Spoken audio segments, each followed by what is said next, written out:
Call today, code enforcement, July 27th. Deere, Yes. Dearbone, Yes. Eggleton. Yes. Holman, Yes. LaPointe. All right, we will now move to approval of the minutes for June 22nd, 2001. Make a motion that we approve the minutes from the June 22nd meeting. I second. Deere, Eggleton, Deere, Yes. Dearbone, Yes. Eggleton, Yes. Holman, Yes. LaPointe. Yes.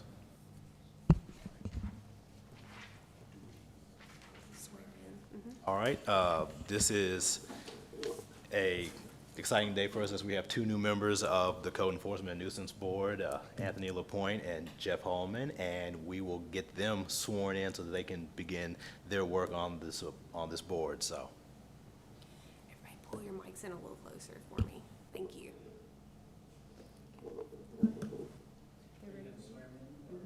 Yep. I'm just the attorney for case number one. Oh, That's the wrong alcohol. that's why you look so familiar to me then. He's the other Alcott. Okay, well, Expected- yeah, I set up an appointment. She's looking for your brother. Yes. There is a likeness. Yep, There is a so likeness. that's why, and then again, that's why I was like, there he is. Okay, Everybody thinks I'm so sorry. he's older than you. I don't really know where to go with it. Because I don't have a phone number for him. Is he downstairs? No. Is he downstairs right now? I'm so sorry. Hey, Bart, if you don't mind shooting a text. Well, and if you want, while we're waiting, we can let our two new members introduce themselves and just Sure. kind of give us a little bit of That would background. be, So, that would be good, yes. I will start to my right with Anthony. I'm Anthony LaPointe. I am born and raised in Bowling Green.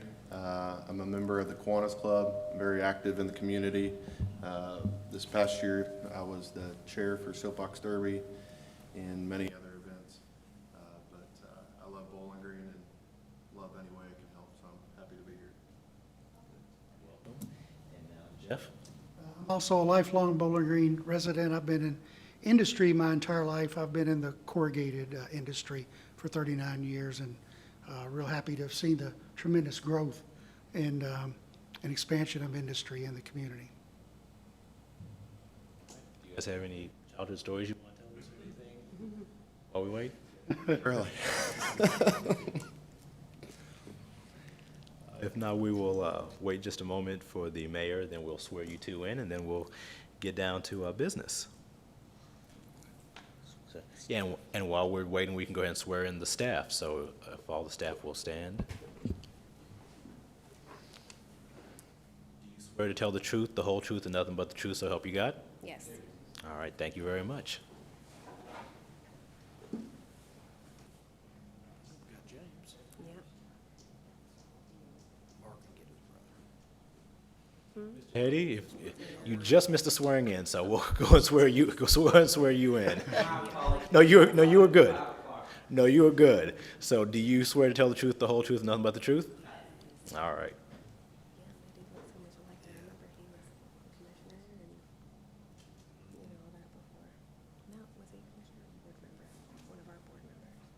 I think it's one of your board members.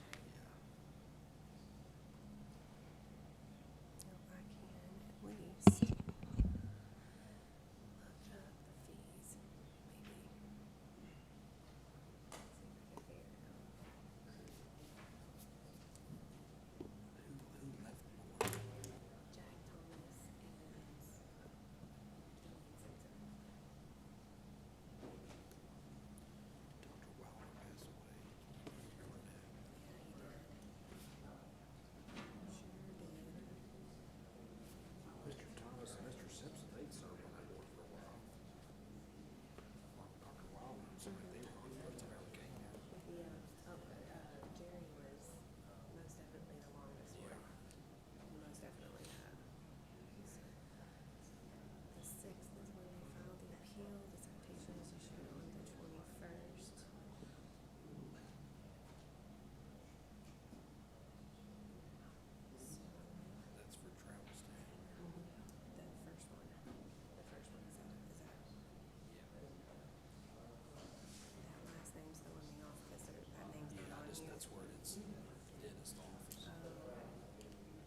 That sounds good.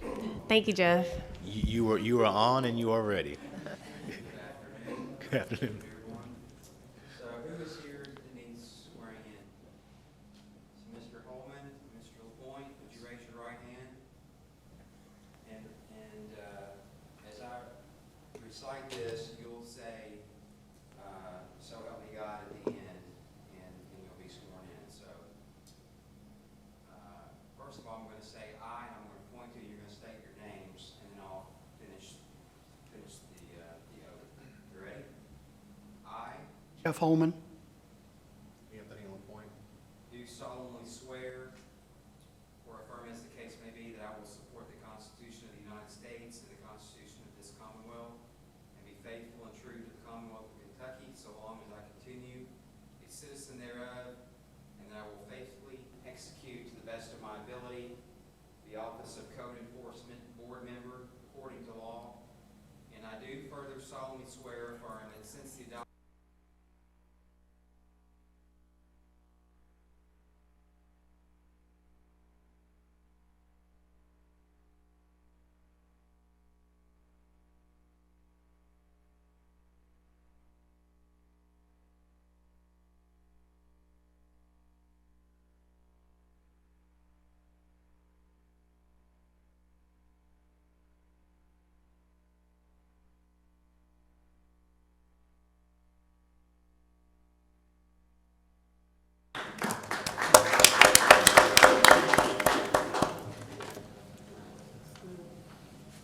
All right, thank you very much, City Manager. We will now move into our hearing agenda, and the first case on the docket is case number 1, case 2020-4147, citation 2021-5978, 932 US 31W bypass, owner 31W Properties LLC, respondent Kevin Goff, officer James Hetty. And do we have somebody here representing 31W? All right, well, actually, Mr. Hetty will go first, but Okay. just I want was to make figuring sure we Mr. have. Hetty would, but I just want to make sure that Kevin Goff is not representing them. He's out of town, so I'm Mark Alcott. I'll be representing the property owner. Perfect.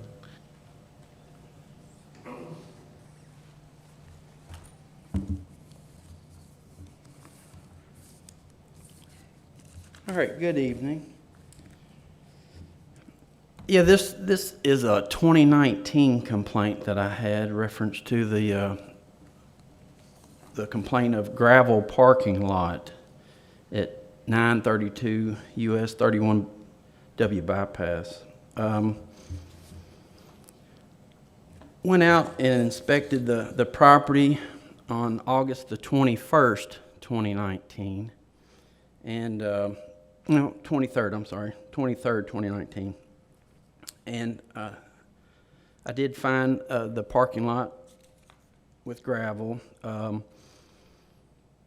Ended up creating a notice of violation and sending it with,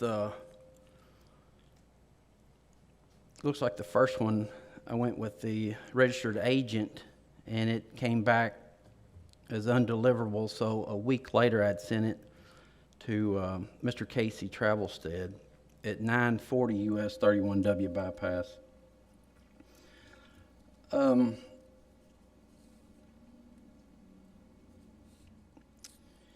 With that notice of violation, there was a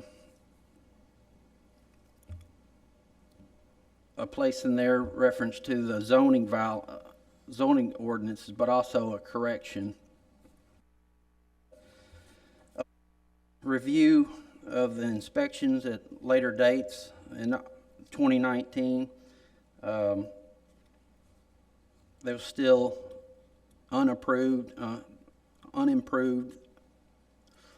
I did speak to Mr. Travelstead, reference to either taking up the gravel or going through with the site work and the landscape plan. And he assured me, I believe it was in October of 2019, that he would be submitting a site work plan and permits. That was October the 8th of 2019. And landscape, either green space. That was October. In February of 2020, I revisited the property and re-inspected and found that it was still the same as when it was when I last spoke with Mr. Travelstead. And with that, I reached out to him in March, and Mr. Travelstead had told me that he'd left it up to the landscaper and that he had touched base with him. And we agreed on March the 31st as being a date to re-inspect. I re-inspected, still no permits, or the gravel was still there. An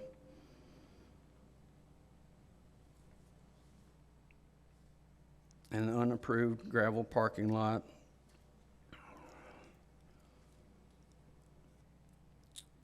In July of 2010, while talking to Mr. Travelstead, back and forth, he also brought in Mr. Neil Clayton, and Mr. Travelstead had advised that Mr. Clayton is 50% off partner with that property, and that anything I discussed with him would be fine, reference to that property.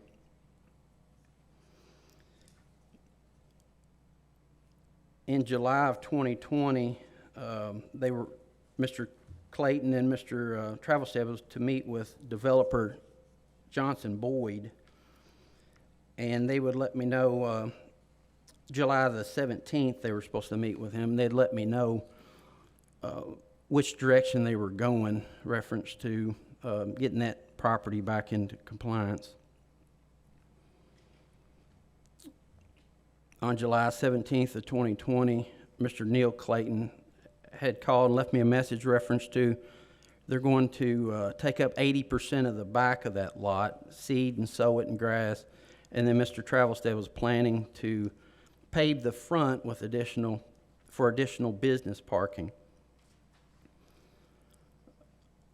On July 21st, I talked to Mr. Neil Clayton and reinforced reference to what he had left me, the message of taking up the gravel and sowing 80% of the lot, but also letting him know that the Bowling Green City permits would need a work site and a paving and a landscape permit, reference to paving the other part of that lot.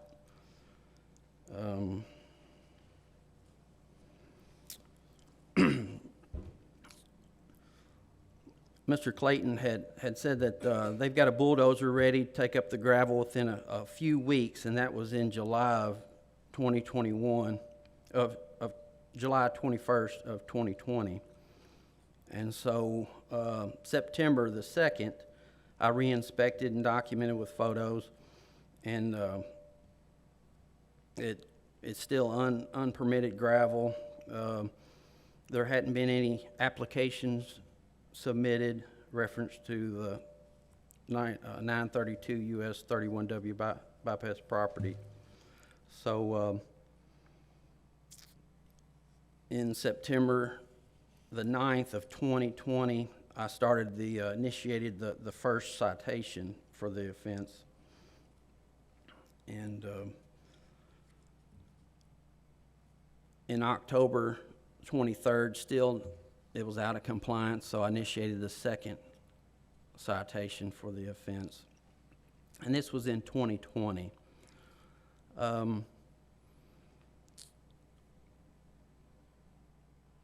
In March of this year, March the 9th, 2021, I initiated the third citation. It's still unapproved gravel, and there wasn't any permits submitted, applications reference to paving or landscaping. In April of this year, No, it was May 25th. I had a per-day fine request in front of the Bowling Green Code Enforcement Board because it was 644 days in May 25th that this case had been open. And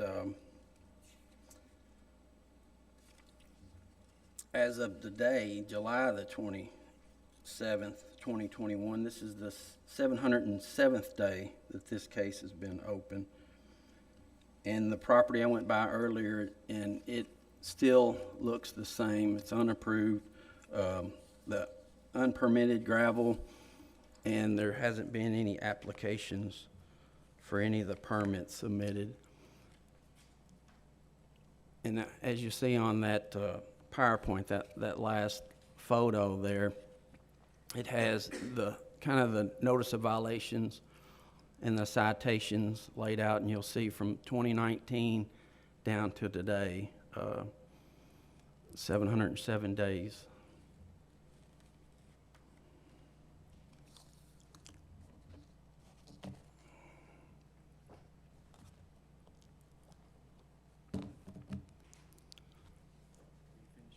Yes, sir. Yeah.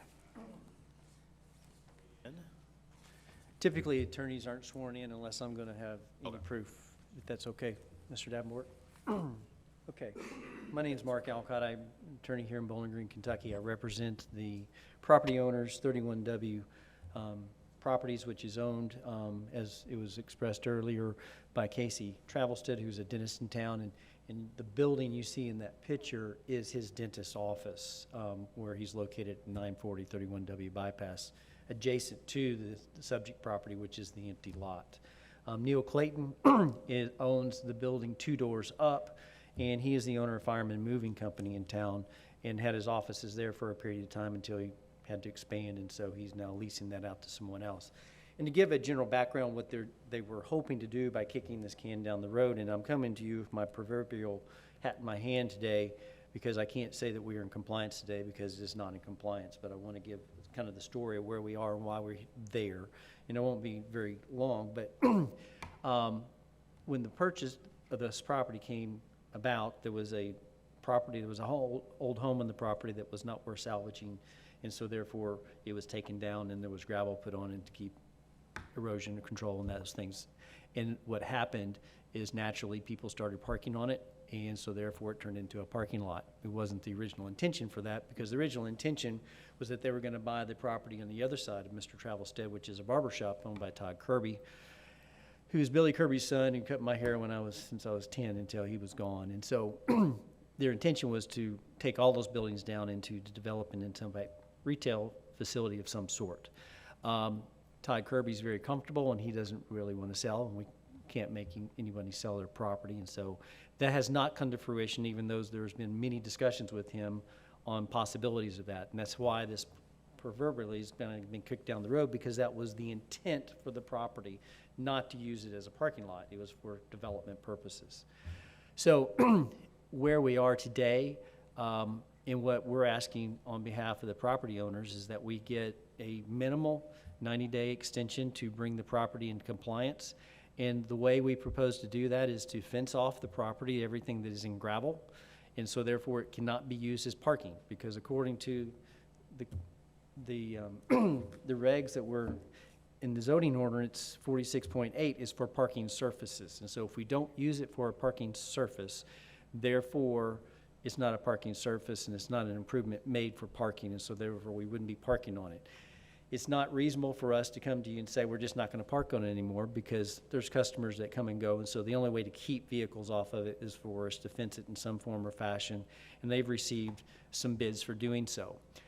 The goal also for today, because I was hired about a week and a half ago coming into this, because Attorney Kevin Goff was going to represent them, because he's filed an appeal in regard to the per-day fine.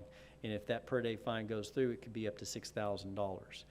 And so we're asking for a temporary suspension of that fine through this appeal process, and that's the purpose of this hearing, is to bring it in compliance where we're not parking on the property.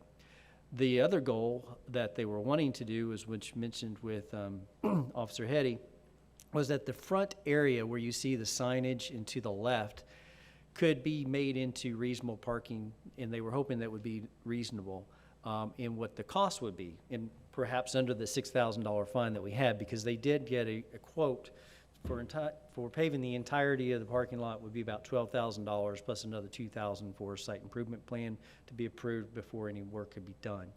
So they were thinking for maybe a third or a quarter of that price, they could do this front section and maybe get about 3 or 4 more parking spots. They got a quote today, which I was planning on presenting to this board from Charles Dwee's Contracting. For just those spots, they now want $36,000 because of mobilization of their equipment. And so that isn't feasible, so it's more feasible for them to fence off the entirety of the property rather than use it for any type of parking.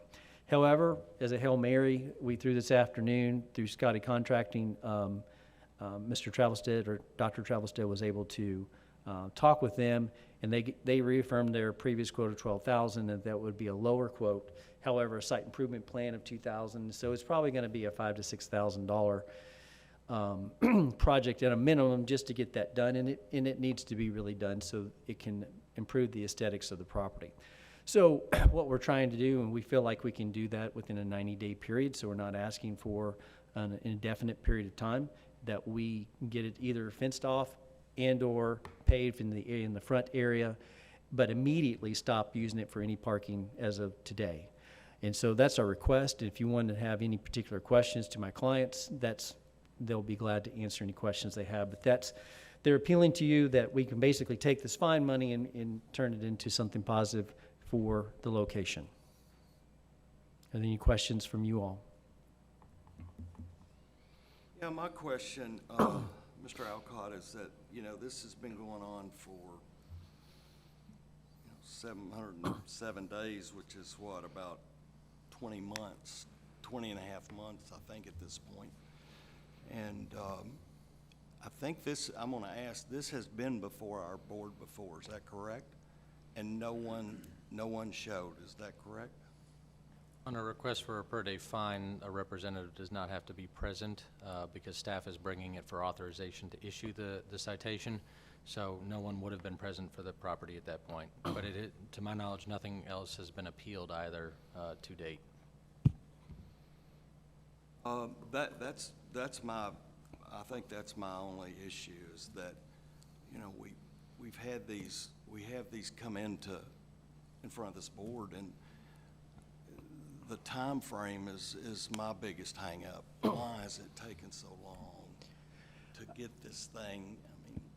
I mean, I know COVID, we've all those issues that it's been going on.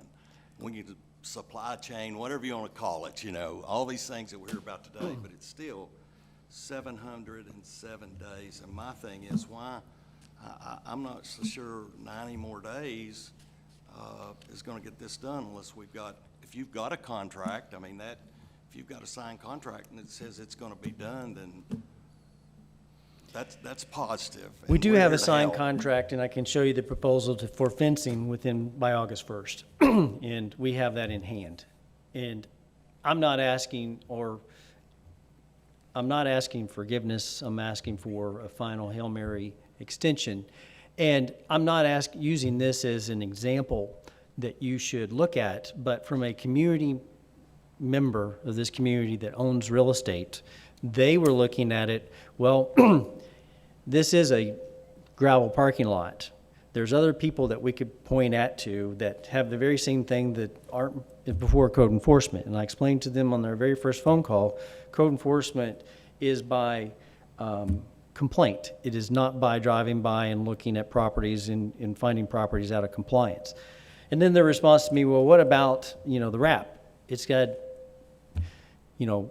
it's gravel, been that way for 10 years. And the city and the county own that and operate it. And now they're finding me $6,000 for doing the same thing the city does. And I said, I understand that's the perception that you have and you see, but that is not a defense for us. Just like not knowing the law isn't a defense.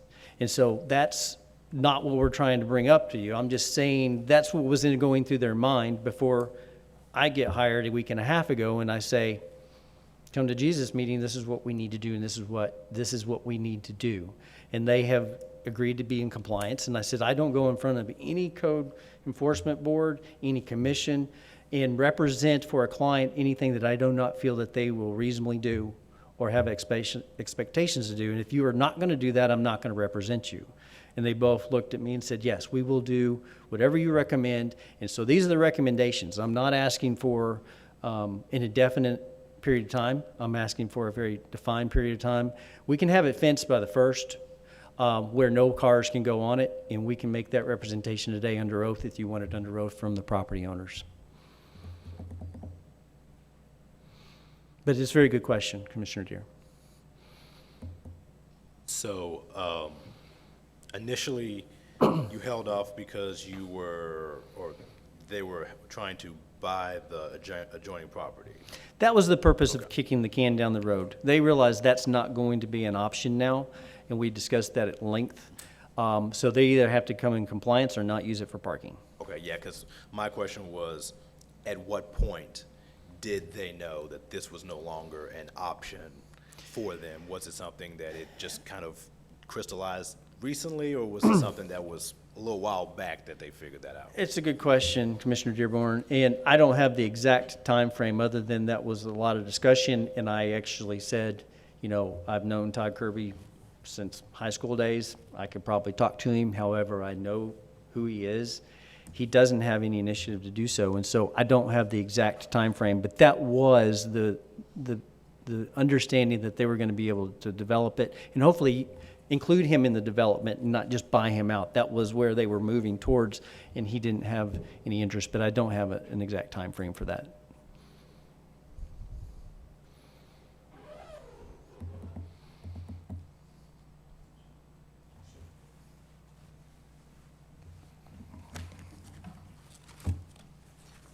Ben Peterson, I'm the Executive Director of the Planning Commission, 922 State Street, and I swear to tell the truth. I'd just like to address a part of the proposal about just fencing it and leaving the gravel. That is not an option allowed under the zoning ordinance, so that would not be a solution. The solutions are spelled out in the notice of violation. It's basically remove it or turn it into a real parking lot per the ordinances. So I just wanted to make sure and clear that up. Thank you. Be happy to answer any questions too if you have any. This question would, what would the time frame being? Let's say whatever happens here today, how quickly, since he said fencing is not an option, how quickly Well, could I that be? respectfully disagree with that legal opinion. I think that's a legal opinion from that perspective because it's clear parking, and if it's not going to be used for parking, I don't want to get into a legal argument here. I can address that real quick if you want. So, go ahead. It's fine. I'm not trying to get into a legal argument. That's kind of one of the bases of appeal Mr. Goff had, and I said, I don't really think that's where we need to go. We need to go into compliance or something that will be an improvement for this property. And so that's not really the argument that we're trying to make. We're just asking for 90 days at this point, and we will either be in compliance or not. $6,000 will go a lot towards improvement of this unimproved property at this point. And so rather than pay it to City Hall, we'd rather use it for improvement of the property. And that's our solution, is that and if 90 days doesn't get it done, then They give you a time frame that says it could be done within 90 days, or did they kind of leave that open-ended? that is actually a time frame that I felt like I was not comfortable asking for more than that.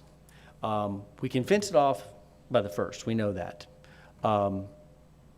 And my interpretation of the zoning ordinance is if it's a change for parking and we don't use it for parking, that can be a semantics that we can use that if we wanted to further take it on appeal. But I told them immediately that doesn't make sense. It would cost more than the fine to appeal it and get a decision that you could win or could lose. And so we're trying to come up with solutions here rather than arguments. And so it's a very, and we're not asking in the time frame for the appeals of the previous citations, which I believe are 1,000 and 2,000 or in that range, time for those appeals are gone. And so they're going to have to pay those citations regardless. And I've informed them of that. And so the 90 days is something that I've said that I feel like is reasonable to ask this group because we're at 700 days, as Mr. Commissioner Deere has stated. And so if it's not possible, then we'll be before you again. Sure. Just to address the, I guess, disagreement on the interpretation of the zoning ordinance. So the zoning ordinance, zoning administrator has determined that that would not be allowed in the zoning ordinance, and the KRS statutes, as well as our local zoning ordinances, outline the process for appeals of those determinations. That would be handled by the Board of Adjustment, and not necessarily this board. So I'll just wanted to clear that up.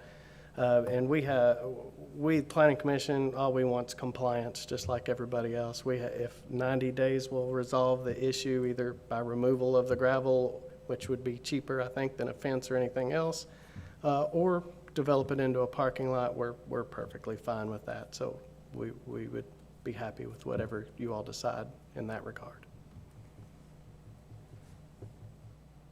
It could be, so basically it could be green space, it could be half green space, half parking. I mean, it, Correct. We just need that, whatever that solution's gonna be, that we just need some response, other than the zero response we've gotten for almost 2 years of working with this. Granted, not all with this current property owner.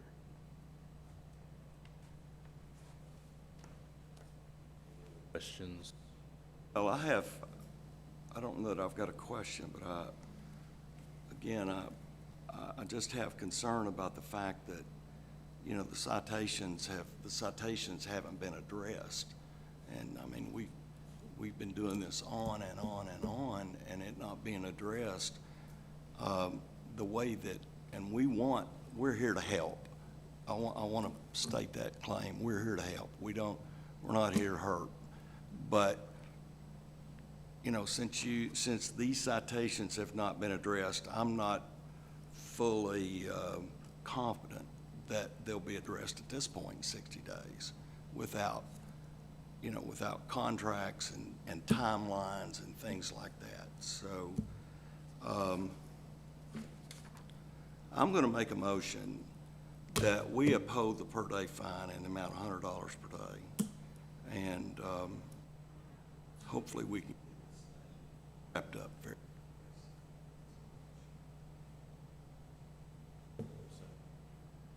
Second.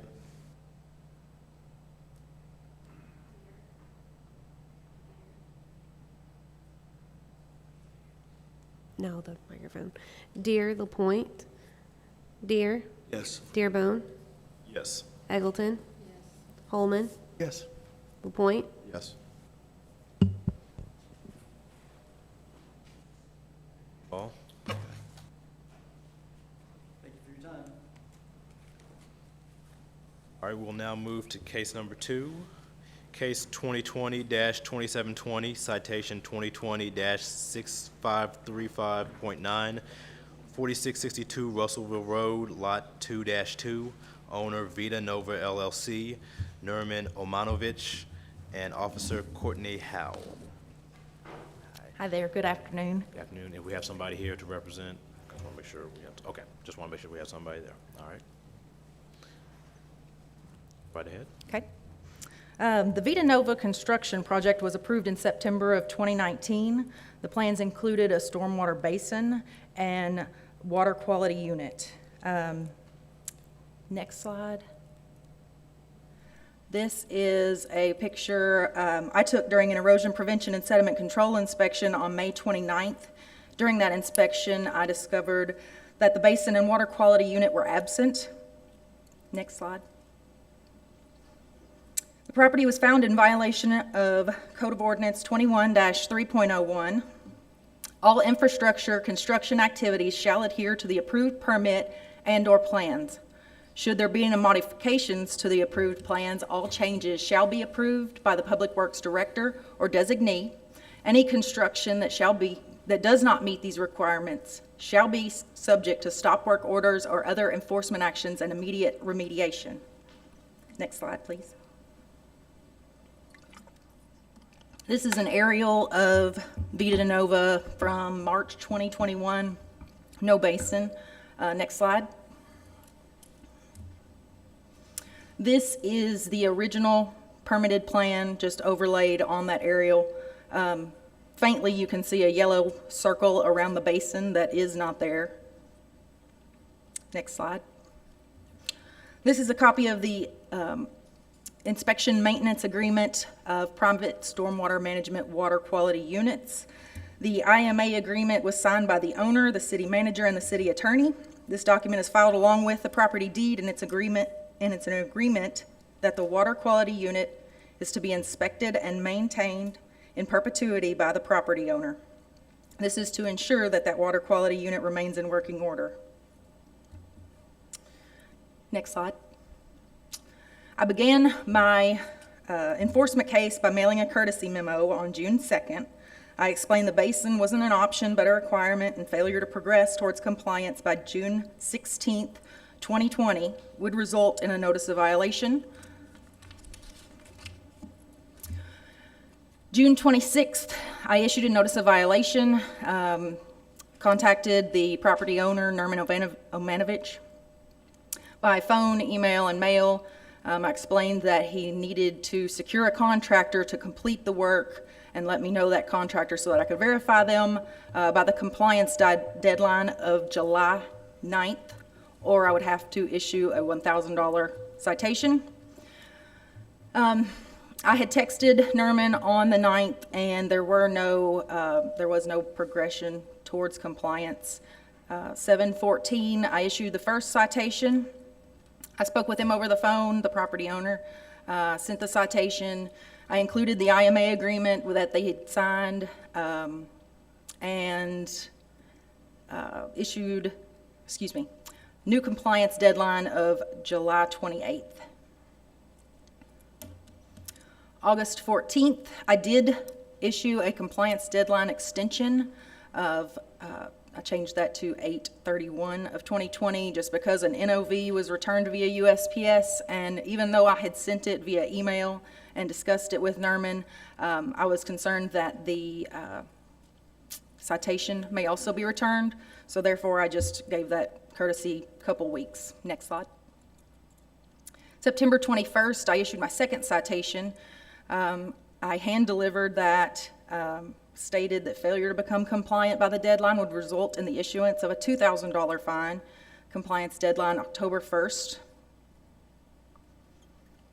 On October 1st, we did receive a post-construction plan sheet provided by Thad Lucas, the engineer. The basin had been altered from the original plan so that it could serve as a regional basin for adjacent properties as well. I explained in email that the new plans would have to go back through the CDR, Comprehensive Development Review process, due to the extent of the alterations from the permitted plans.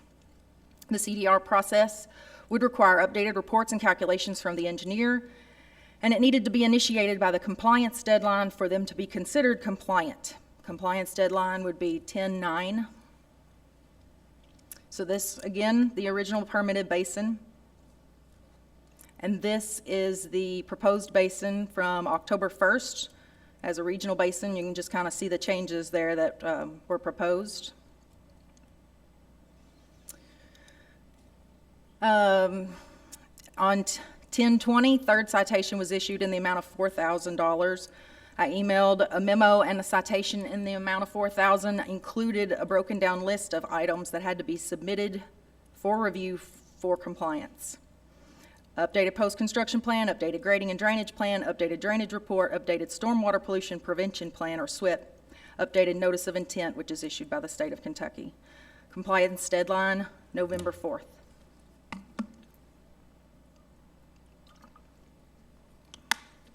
On October 22nd, Omanovich did email me. He was under the impression that we had been provided everything we needed by Lucas. To be considered compliant, a CDR process was required, and the process had not been initiated. The city nor the Planning Commission had received any further documentation. Lucas had been included on email correspondence. Hal forwarded Omanovich the most recent email correspondence from 10/1 that she'd had with Lucas. November 3rd, a representative of Vita Nova reached out to me by phone and email. He explained that we should be receiving requested documentation within the next day. 11/5, Lucas emailed me the following: a drainage report, a post-construction SWIP, a SWIP, and a post-construction SWIP plan sheet.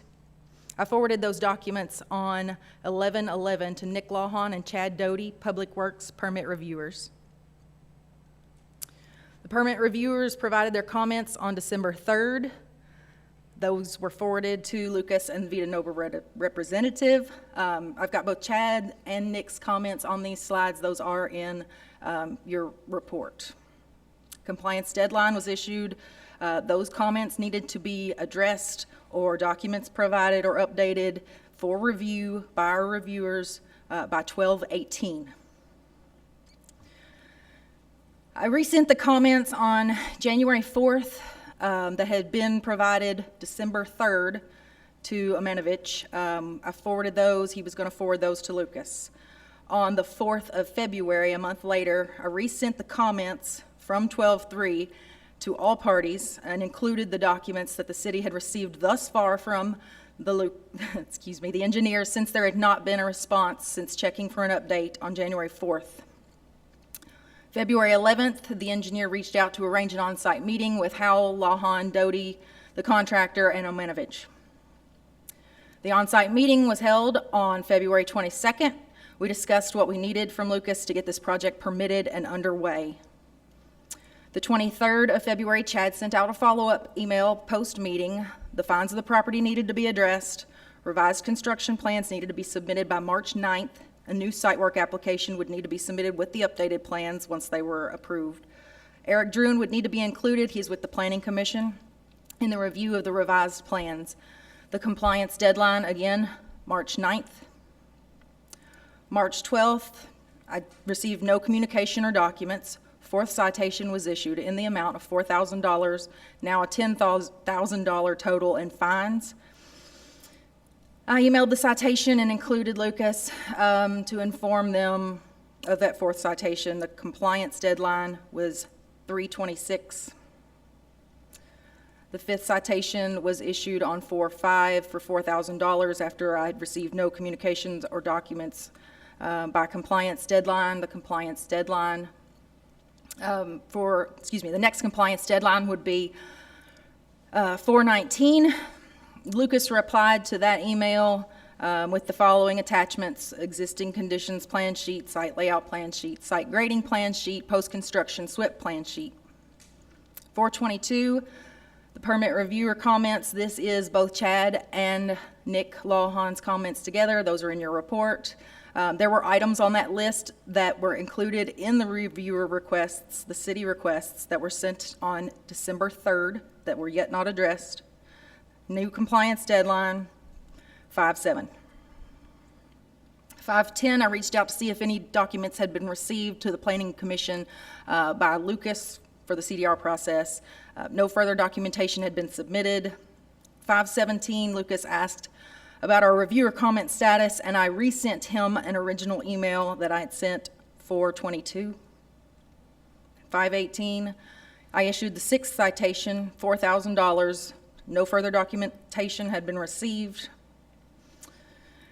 Compliance would require that all comments needed to be addressed and reports updated and submitted for review. Lucas replied that he was out on vacation the rest of the week and that his staff would make changes and get this submitted 5/24. The new compliance deadline was June 1st. June 2nd, no communication prior to compliance deadline.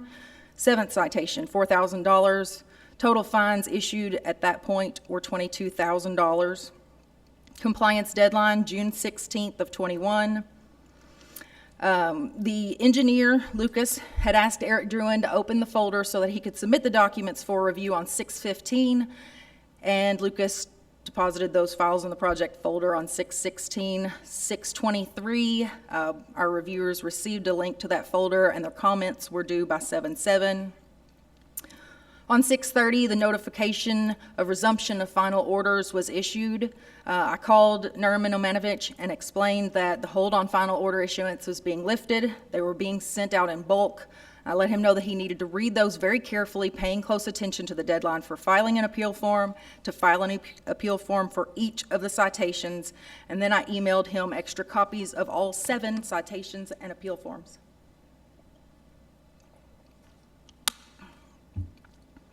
On 7-6, our permit reviewers provided comments. Those are Chad's comments on slide 1.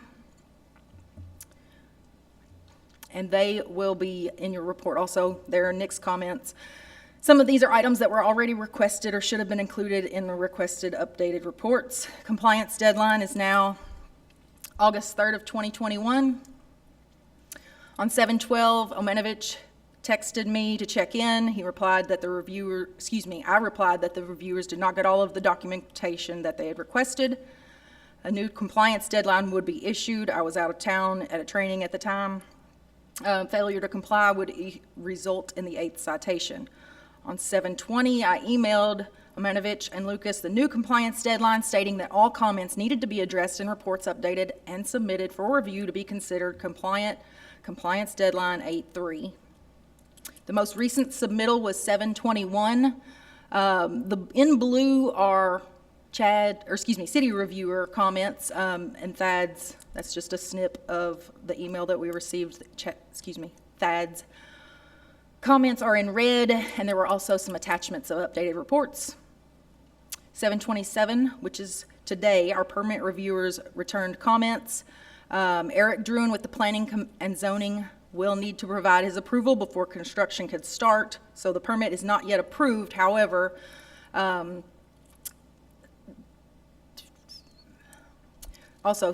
prior to starting construction, the EPSC contractor for the site would need to be verified. They need to verify if Darren Wheat would still continue his role, and then during construction, a drainage easement will need to be platted for proposed regional detention basin. The permit otherwise would be approved. Those could be, and work could begin, but those would just have to be taken care of, in the meantime. Next slide. In conclusion, over the course of the last 14 months, city staff has waited 327 days for requested documentation to be submitted for review. There were instances we received 0 communication between compliance deadlines. During these 14 months, Vita Nova waited on our reviewers for 58 days in total. Only 15% of the total time elapsed has been spent waiting on city reviewers. Installation of the originally permitted basin is and has always been an option for full compliance. I would like to request a motion to uphold the citation and fine in the amount of $4,000.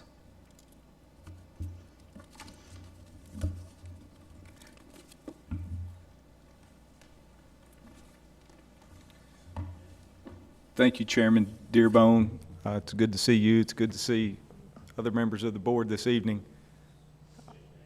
Tad Pardue, represent Nerman Imanovich and Vita Nova LLC. I swear to tell the truth.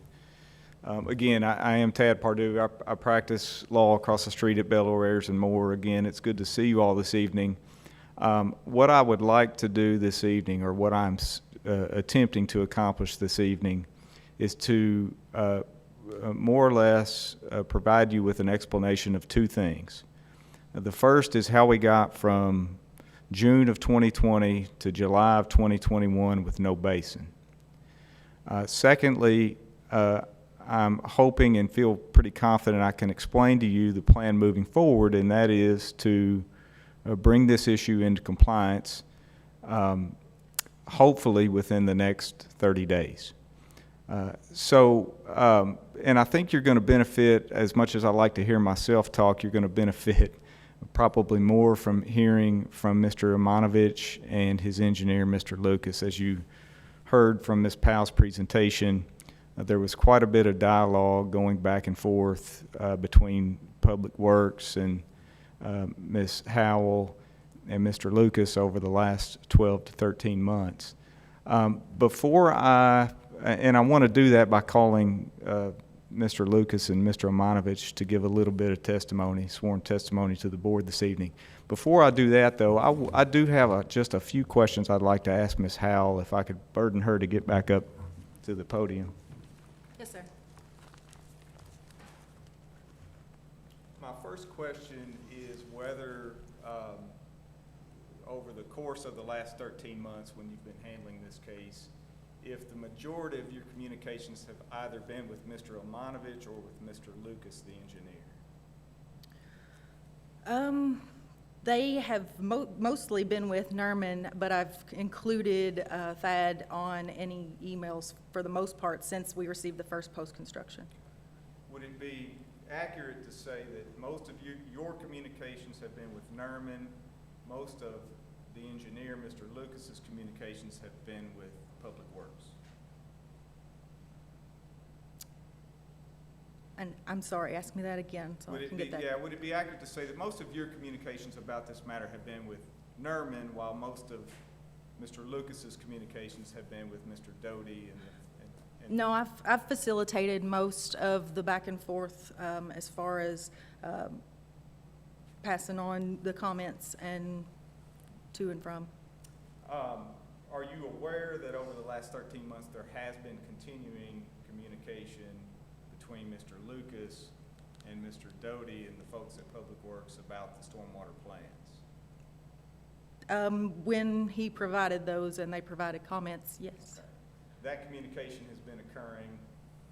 I understand you may have issues with the timeliness of it, but that communication has been ongoing between Mr. Lucas and Mr. Doty for the last 13 months. In spurts. It did not continue, it continuously, no. Right, and I said I understand you have timeliness issues with it. Am I correct that until recently there was some sort of hold placed on orders derived from the various citations you had given Mr. Omanovich? Those were just holds in appealing. And that hold was lifted on June 30th, a little bit less than a month ago, was that right? Brad? Based on,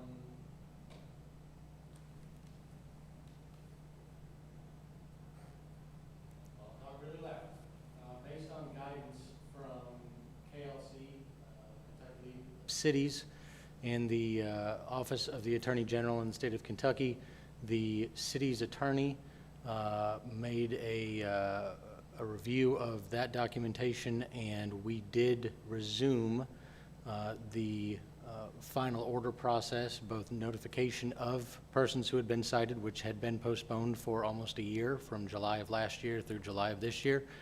So those were sent out in bulk, and then there was, until July 30th, an appeal period allowed to appeal any citations or final orders that had happened in that time period, to a certain extent, whether or not the case was open or closed, which is why this appeal was allowed. Understood. And I appreciate you explaining that. And I'm assuming that hold that came from the state level was some sort of COVID-related issues. From what I understand, it was part of House Bill, or I'm sorry, Senate Bill 150. Okay, thank you. So there have been a total of what, 7 or 8 citations issued to Nerman? 7. 7. The first of those was issued in July of last year, is that right? Yes. July of 2020? Mm-hmm. So, were you aware at that time that Mr. Omanovich, that Nerman had already initiated plans to move the drainage basin from where it was originally approved to the back of the property? No, Okay. not in, The plans, first set of plans for the new location of the basin, I think according to your slides, were submitted right around the 1st of October last year. yes. For the new basin? Yes. Correct. Was there ever any indication to you, Ms. Howe, from Nerman, either verbally or in writing or in an email or a text message, that he at any point in time was refusing to construct the basin that he was required to construct? No. But there are reasons why they're supposed to be in place when we have this kind of Sure. The point of the project. question, though, has Nerman, over the last 13 months, has he ever at any point through all of his communications with you, told you that he had no intention of complying with what the city was requesting of him in terms of building a basin? No, but they were not complying.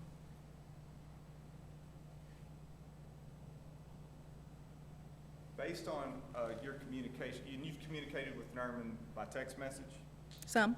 by telephone, Yes. and by email, Yes. and in person Yes. over the last 13 months.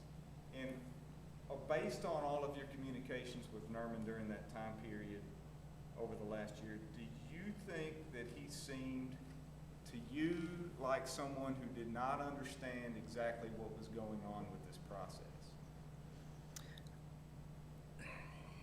I'm going to explain it the way I explained it to someone else. If I was outside of this agency, I wouldn't understand the process either as far as CDR projects and things like that. I would have someone that I would have guide me through that. He did understand what I needed. You submitted, or at least it was given to me yesterday, a packet of information, and among that information were some screenshots that you provided of text messages with Nerman. Yes. There is a text message from Nerman to you on one occasion, and he asks you what he should do about this situation, and I think you told him you're not in a position to give him advice. Is that right? It was prefaced by that he was waiting on an attorney. He had emails dating back a year ago talking with the city about this, but whenever, my impression was that he was asking for help with legal issues. I wasn't able to advise him on those legal issues. There's another text message at a different time where Nerman says, "I really need some help on this as I am so late." He mentions a couple of personal family issues, and then he says, "4 citations, I have been really intimidated and do not know how to go about it. Thank you for your patience with me on this." Would you agree that that sounds like somebody who doesn't totally understand what's going on with this situation? Since I was there for the process, I feel that I put myself out there to be of assistance with Nerman in emails, in person. So You don't think so? it's not that I don't think he was intimidated, but I feel like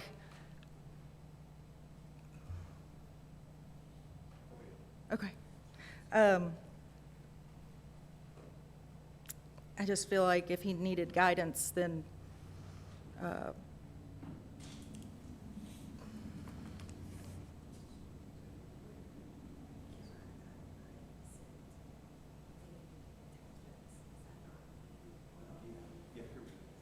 Yeah, sorry. So, let me ask you about this, Ms. Howell. I have an email, and I obtained this from Nerman, and it was on January 4th of this year, where you had emailed him and said, let's go to the bottom page. Right there. "Hi, Nerman, give me a call when you have a chance to review this email. On December 3rd, I'd sent the following to your representative in THAD with no response in return. We need the comments from our permit reviewer's address so your project can be permitted and began." And then that same day, if you'll scroll up, Nerman responded and he said, "Hi, Courtney, I received your email. Let me forward to THAD with Landmark Engineering to see what we should do. Honestly, this is so complicated for me, I'm not sure what's what. So permit has been closed. What exactly does that mean?" Ms. Howell, does that email from Nerman sound like someone who is confused and doesn't really understand what's going on with this plan approval and are you going to get to my citation reply? process? No, I'm just asking you about Mr. And I did reply Okay. to him. But does Mr. Nerman's email, the response to you where he says, "This is so complicated for me, I'm not sure what's what, so permit has been closed," what exactly does that mean? Does that email from Nerman sound like someone who is confused and doesn't quite understand what's going on? I haven't reread my response, but I believe that I did some explaining in my follow-up response because I understood that he he said plainly that he was confused. Okay. So, at some point recently, within the last several weeks, after this hold on these orders was released, Nerman reached out to you about appealing all these citations, didn't he? He did? Excuse me, I reached out to him regarding the final order,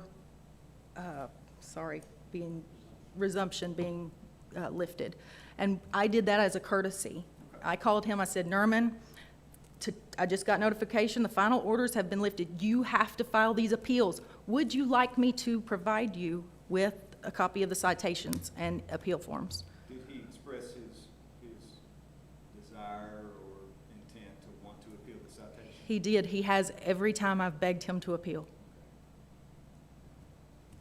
And just so we don't lose sight of the goal here, the idea is Nerman needs to come into compliance. That's all I want. He needs to come into compliance by building a stormwater basin for his property. A stormwater basin that has been approved by our permit reviewers, yes. And in fact, the revision, that is moving the basin from where it was originally approved to the back of the property, was actually approved today by Mr. Doty. By our permit reviewers, there is still a gentleman from Planning Commission that will need to review that before it can be approved. So at any point from the beginning of this process in July of 2020 until now, has Nerman ever said or indicated directly to you that he did not intend to construct a basin on his property?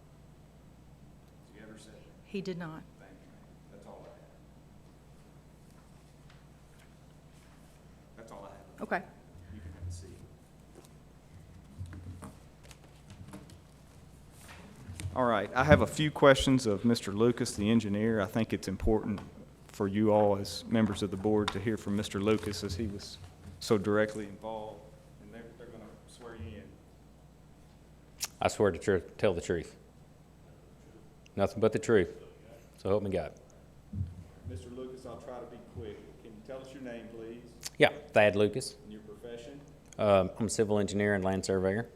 And are you familiar with Nerman Amanovich, Vita Nova LLC, and his property, 4662 Russellville Road?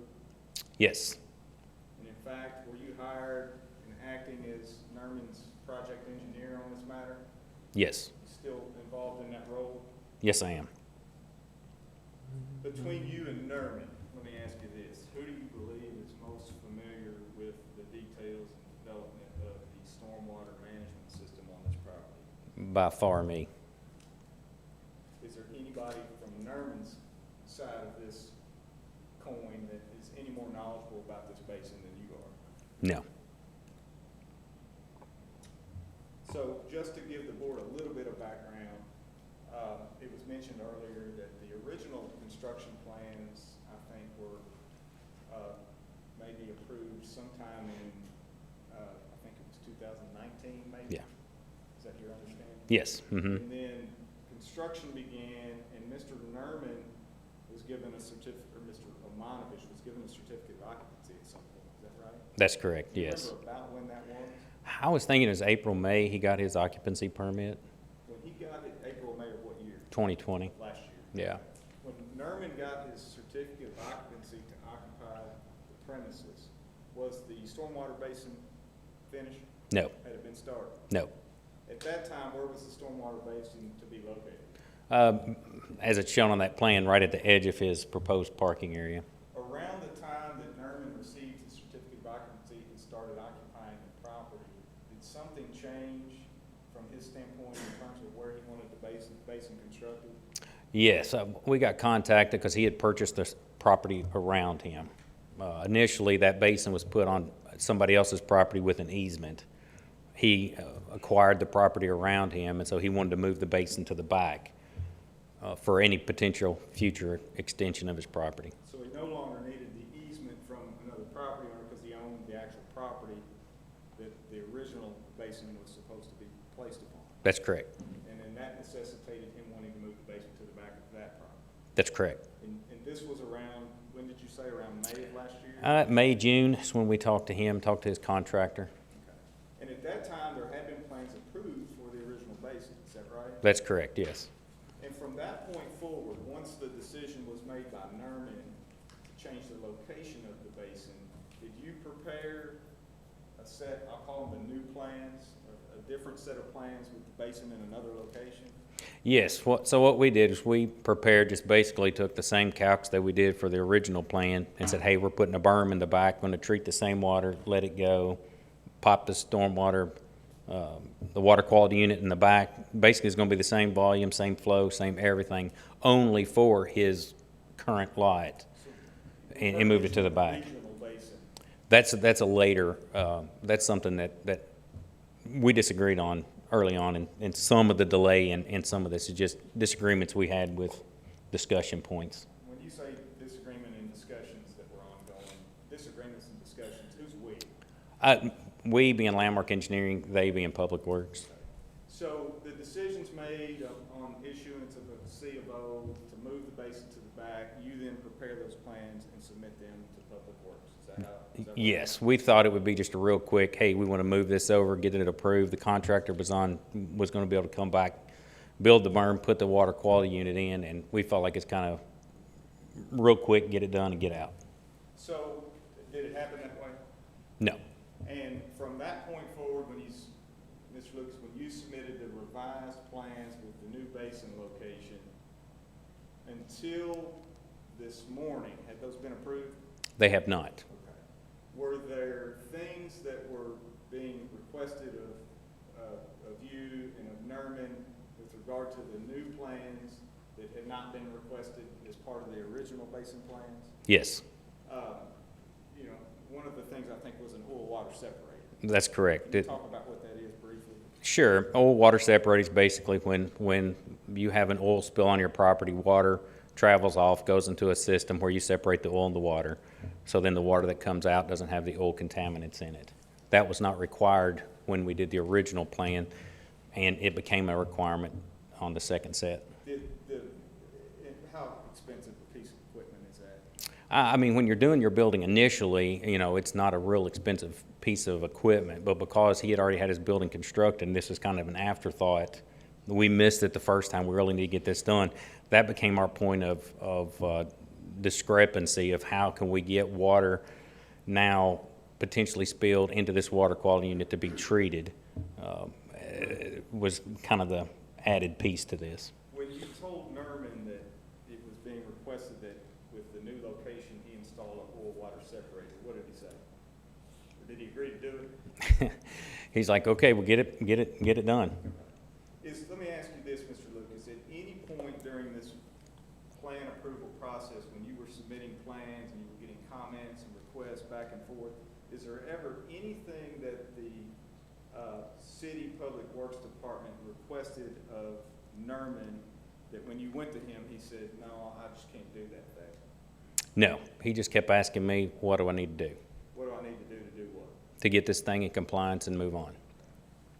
Is it fair to say that from the time that you submitted the new plans in 2020 until now, that there has been ongoing dialogue between primarily you and Public Works about getting those plans revised and approved? Yes.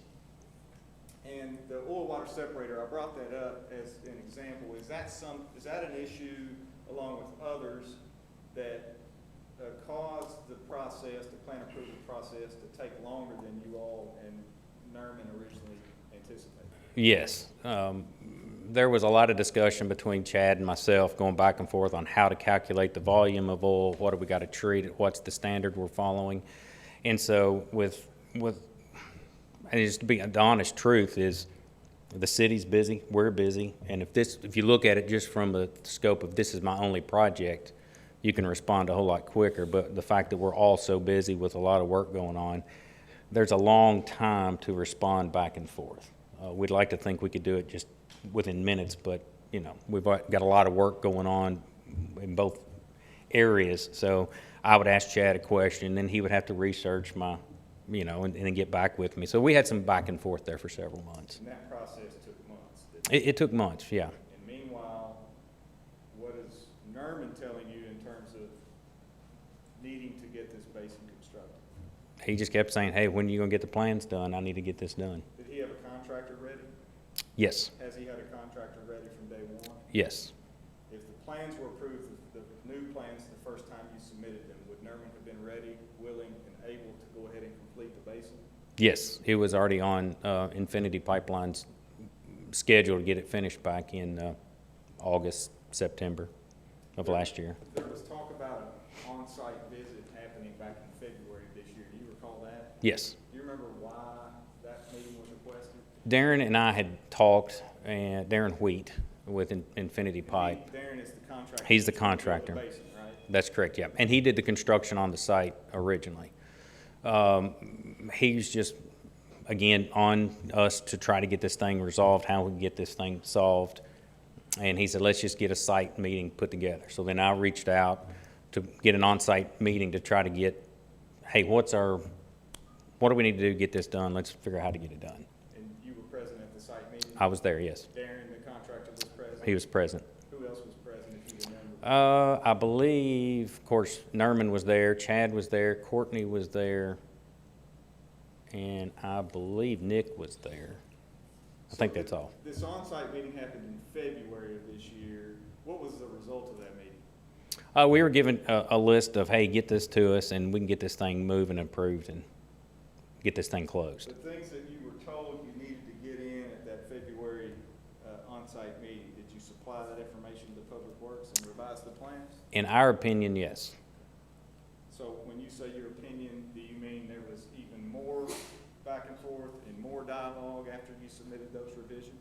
Sure. Following the February meeting? Sure. And those things, again, are where I feel like I have answered the question of the city, and the city felt like I haven't. And that was one divergence we had. We were just doing a little, and you've heard this now, regional basin.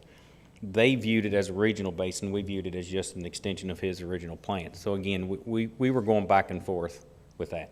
And regardless of whether you call it a regional basin or it's Nerman's basin, Nerman's ready to build it at any point he gets approved. He was ready to build it back last year. And meanwhile, while all of this is occurring, the back and forth you described as far as getting plans revised, additional information, trying to get them approved, was it your understanding that Nerman was being cited for not being in compliance? Yes.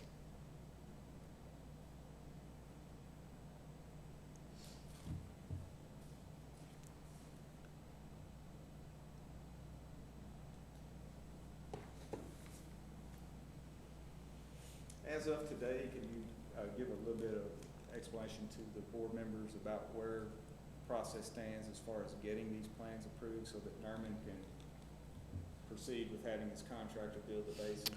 Yeah, so my understanding is that planning and zoning is basically kind of the plan holder.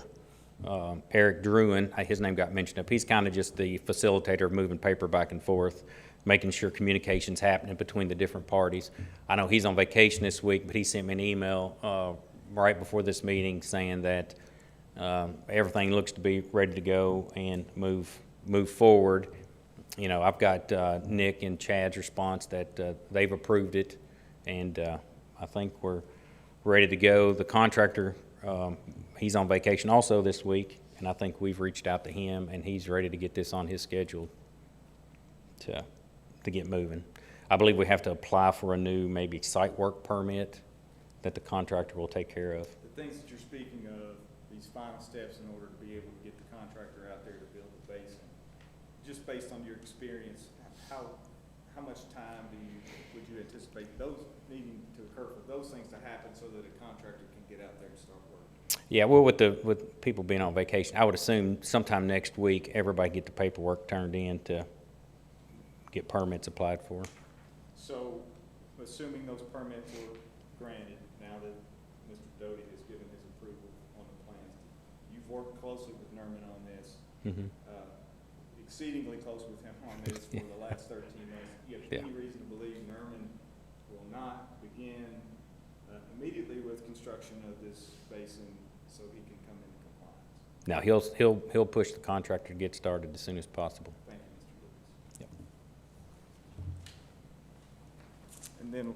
And then, last thing I think I want to do is call Nerman Omanovich up to give a little bit of testimony and explanation from his end on this. And I'll try to be brief. They're gonna make you swear to tell the truth. I swear to tell the truth, nothing but the truth, so help me God. Can you tell the board members your name, please? Nermin Omanovich. Nerman, try to speak up or into the microphone. I just wanna make sure they hear. Nermin Omanovich, Where do you live, Nerman? Bowling Green, Kentucky. How long have you been living here? 20 years, And prior to that, where did you live? Bosnia. So this case involves your business Vita Nova LLC, is that right? Yes, that's right. What kind of business is Vita Nova? Trucking company, logistics. And you operate at the location that this case concerns, is it? Yes. 226 Russellville Road? 4662 Russell Road, yes. How long have you been operating that company? About 6 years, Did you start that by yourself? yes. Prior to having that company, Vita Nova, what did you do, Nerman? I ran a similar company with my father. We both ran it, Was that here in Warren County? yes. Also for about 6 years as well. Is your company, Vita Nova, is it in good standing with the Commonwealth of Kentucky, Yes, it is. Secretary of State of Kentucky? Yes, it is. With the FM, with the federal level too, yes, the it is. Federal Motor Vehicle Carrier folks, you're in good standing with them as well? Yes, sir. So, I don't want to go back and revisit everything I went through with Mr. Lucas, but Nerman, let me ask you this. Is it your intent, Vita Nova's intent, and has it been for the last 13 months, to get construction completed of the stormwater basin on your property? Yes, of course. Yeah, it always was. You understand that is a legal requirement of you to build that basin? I do now, yeah. If the plans that were submitted, that were drawn up and submitted by your engineer, Mr. Lucas, at any point in the last 13 months were approved, were you prepared to move forward with construction immediately? Yes, yes. And Darren was always ready because we were already built the shop. We have plans to build other stuff, so he was always ready, always. Did you and do you still have a contractor ready? Yes, I actually talked to him yesterday before he catch a flight. He's ready. He Is can. that Mr. Wheat? Yeah, Darren Infinity Wheat. Pipeline? Yes. What did Mr. Wheat tell you in terms of his ability, once you receive approval, to get out there and get this project completed? That he can start when he gets back from vacation. Like I said, we're in really good standing, me and him, and it won't take him but a few weeks, less than a month, I would say, less than a month for sure. To complete. To complete. Yeah. As far as you know, Nerman, has there been anything requested of you through your engineer by Public Works as it pertains to construction of this basin that you have not agreed to or said you'd be willing to do? Does that make sense? I don't really understand the question, I'm sorry. So you understand that THAD has been in communication with Public Works trying to get plans approved for this stormwater basin? Yes, And you understand that THAD has submitted information and plans multiple times? yes, And that in response to those, THAD would often get comments, recommendations, and requirements from the city? right, yes. As far as you know, has there been any comment or recommendation or requirement that came from the city that you have not told THAD you were perfectly agreeable to do? No, anything they ever wanted, we complied right away, you know, and So, about a year ago, you started receiving citations for not having this basin finished. You remember that? that's correct, yes. You've been receiving those periodically for the last probably 12 or 13 months. That's correct. Were you confused when you started receiving citations for this? Yes, very much so, because we were the ones wanting to build the thing in the first place. You know, I was ready, my contractor was ready, we wanted to build, but they weren't letting us. But then they sent us the citations at the same time, so I didn't know why was that happening. What do you mean? Well, we wanted to build, and we were you know, we showed them a plan, updated plan, and they wouldn't approve it. They needed adjustments, but then they send us citation. And I didn't understand why we're getting citations when we're actively trying to build it. You know, I still don't understand really, but, you know, I guess that's why we're here. And you initiated this appeal by yourself, is that right? That's right.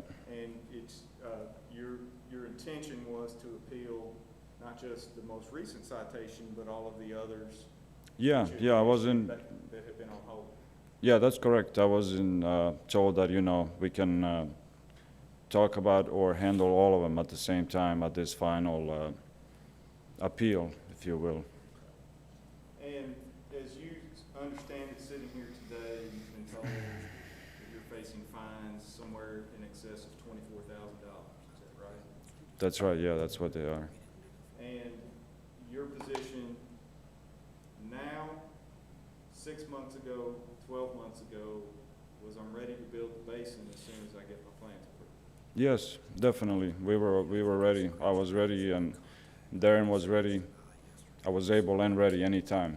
So, Nerman, knowing where the process stands now, we've heard your engineer, Mr. Lucas, mention where the process is, and understanding what your contractor has told you, are you asking the board tonight to consider everything it has heard, your extenuating circumstances, and waive these fines on condition that you come into compliance within a reasonable amount of time once you get your permit?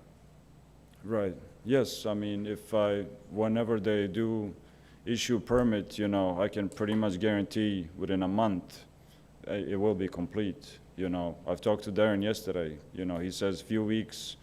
You know, I don't know if that means 3 or 4, but definitely under a month. And you know, we will start on that day one next week, soon as the permit's issued or as soon as Darren is back. And he said, you know, 2 or 3 weeks. So we call it a month, and we will have it completed. And are you willing, Nerman, to say that once the plans are approved and you receive the permit for construction, that if you don't complete the project through your contractor within a month, that you'll come back before the board and address these fines? Yes, yes, I can agree to that. Thank you, Nerman. That's all I have. Thank you. That's all the evidence I have. I would be happy to kind of make a closing statement. I don't have to. Mr. Lucas obviously is here. Nerman is here.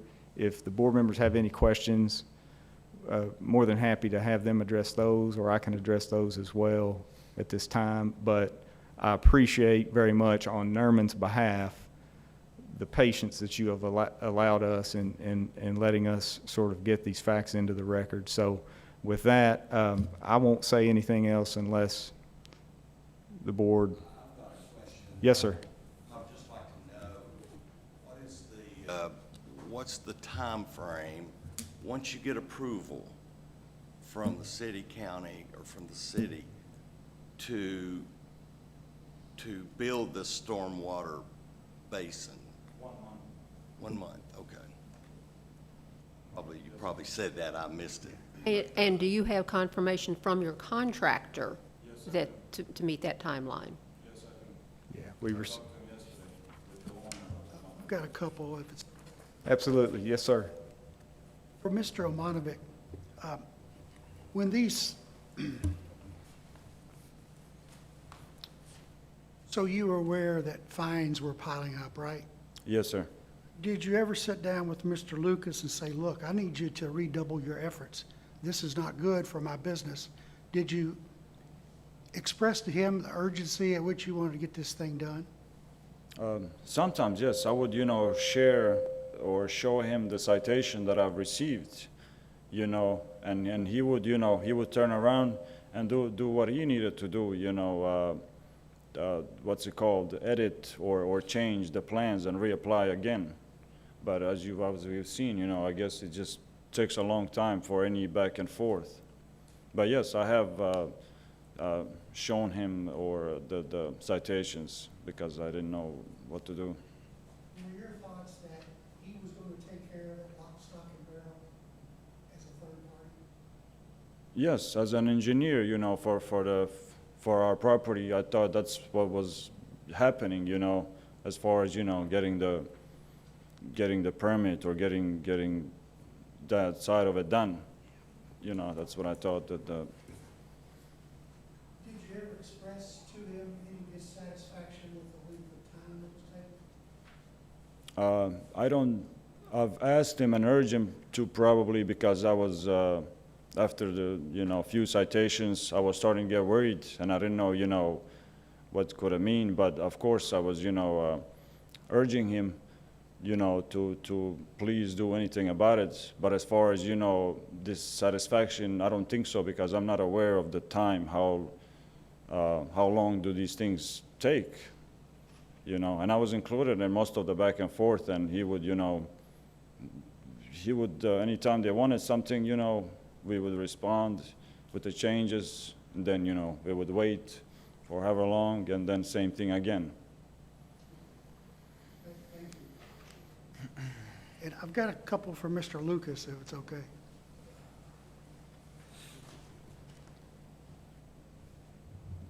In your business, when a client is receiving fines, do you have a way to redouble efforts or involve more people? Typically, yes. COVID obviously reduced our staff down, complicated communications, having to work from home. I know the same thing. We were dealing with public agencies, the same deal. Working from home, timelines were a little bit longer. And I've told Nerman, I've apologized to him. There have been times that the project slipped through the cracks on us.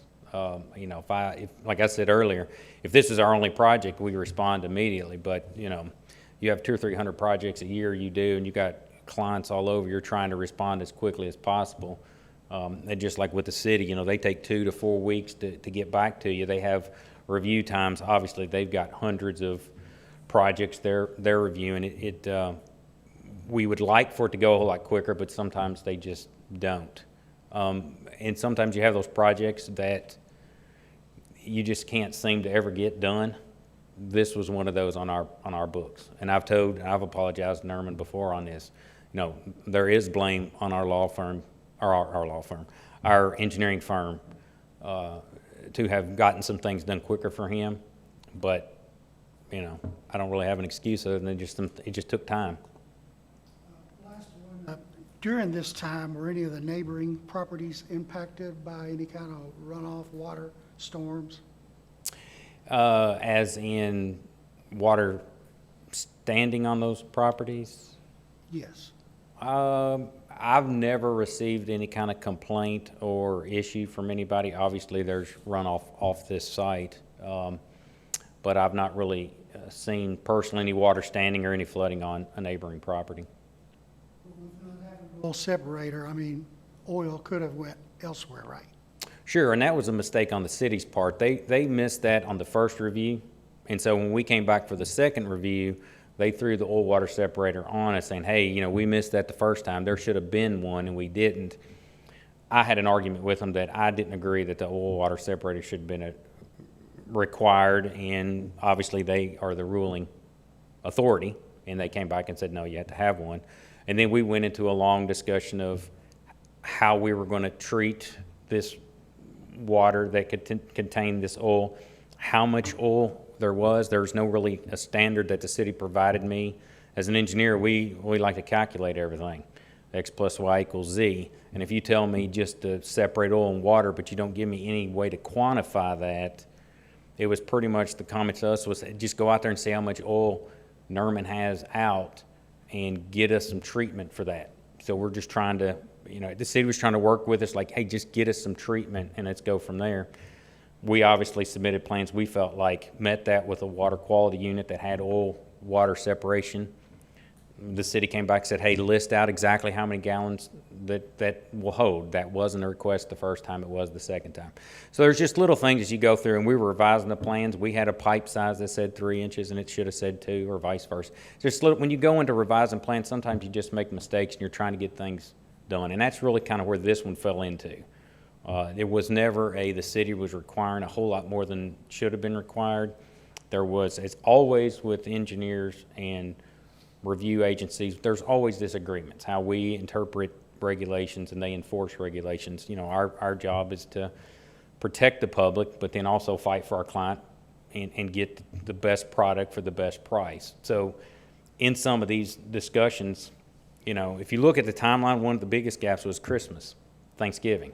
It's one of the worst times ever for all of us because we're all taking off and things. So between the November and the February, a lot of holidays went on. A lot of things are going on, and this project slipped through the cracks at Landmark. I'm just going to be honest. We dropped the ball for a couple of months, and that's when we realized that February we need to get it back together and get it moving forward. So. When you dropped the ball, as you say, did you advise your client? I would say yes. I mean, he was on me about getting it done, and I told him I apologize. Hey, I missed that. One of the emails actually that Courtney points out was in April. They had sent out an email on April the 22nd. I missed that email in my email string, and so we reached out in May and said, hey, we haven't heard anything on our approval from, you know, submitting in April. Where are we at? And that's when she sent me the reply on that they had sent an email on the 22nd. So I love email, and it's a great thing. Sometimes they get missed, and that one actually got missed in that process. So. Thank you.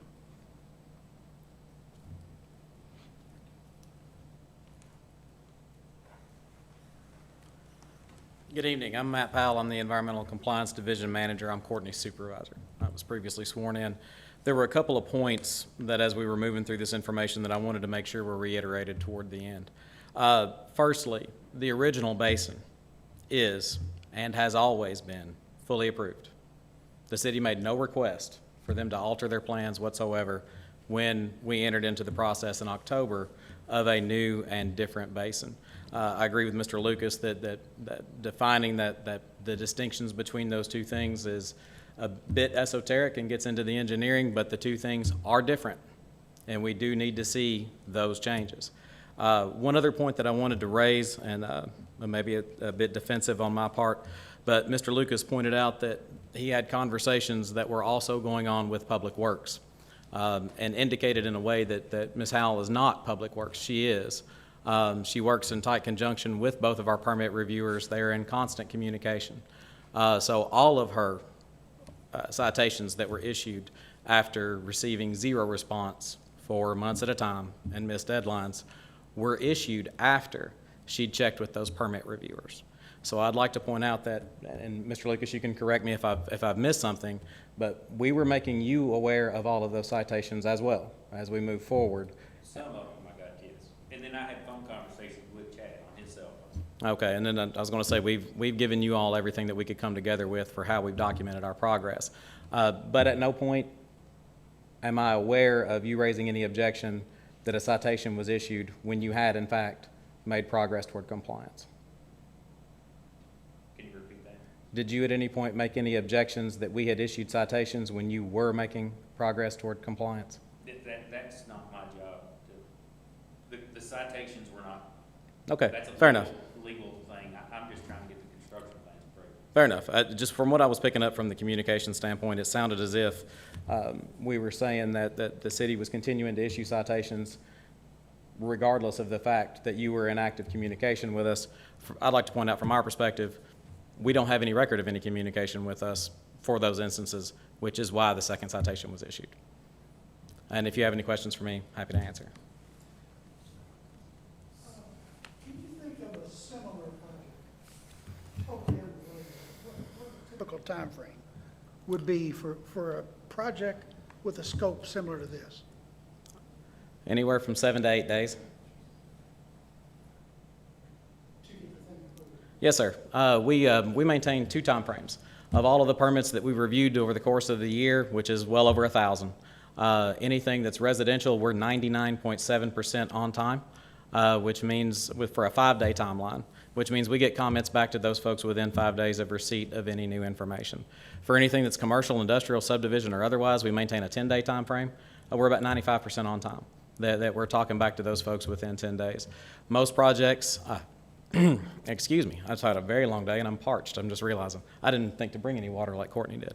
For the most part, we've got comments back to those guys within 4 or 5 days. I think our running average is around 3 days. And then we tend to see results back, as Mr. Lucas pointed out. We're in a very, very busy construction season, which means that the designers are also extremely busy. So we tend to see responses from those guys anywhere from 10 to 14 days, somewhere in that range. I don't actually measure that number precisely, but those first numbers that I give you, our turnaround times, I do measure very precisely. It is one of my most key performance measures. So given where we are today. Yes, ma'am. All of the filings that have been approved, July 27th, what's your best guess as to when construction can begin? We have 2 remaining outstanding items, and for our sake, the Department of Public Works, both of those outstanding items can be handled during construction. So I would imagine that we could issue permit to go ahead tomorrow. I do need to check with Eric Druin. If there's something that's behind that curtain that I haven't quite seen, that may be an error.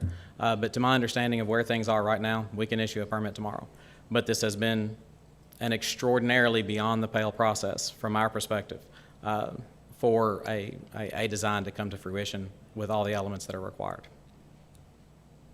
So you mentioned the chunks of time that there was no communication.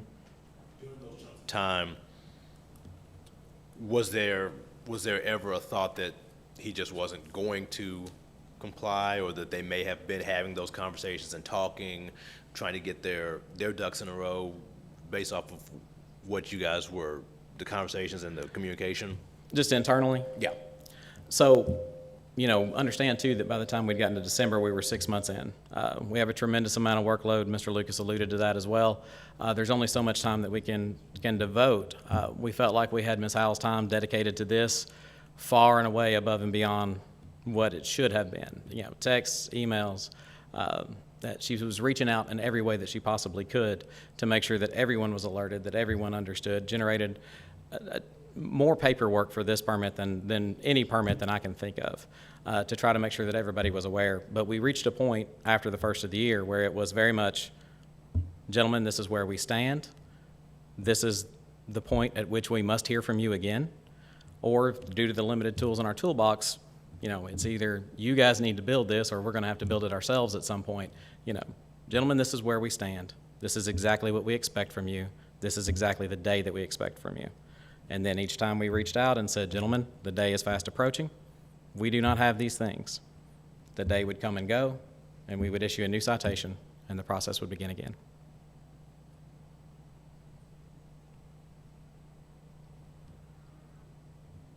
Thank you.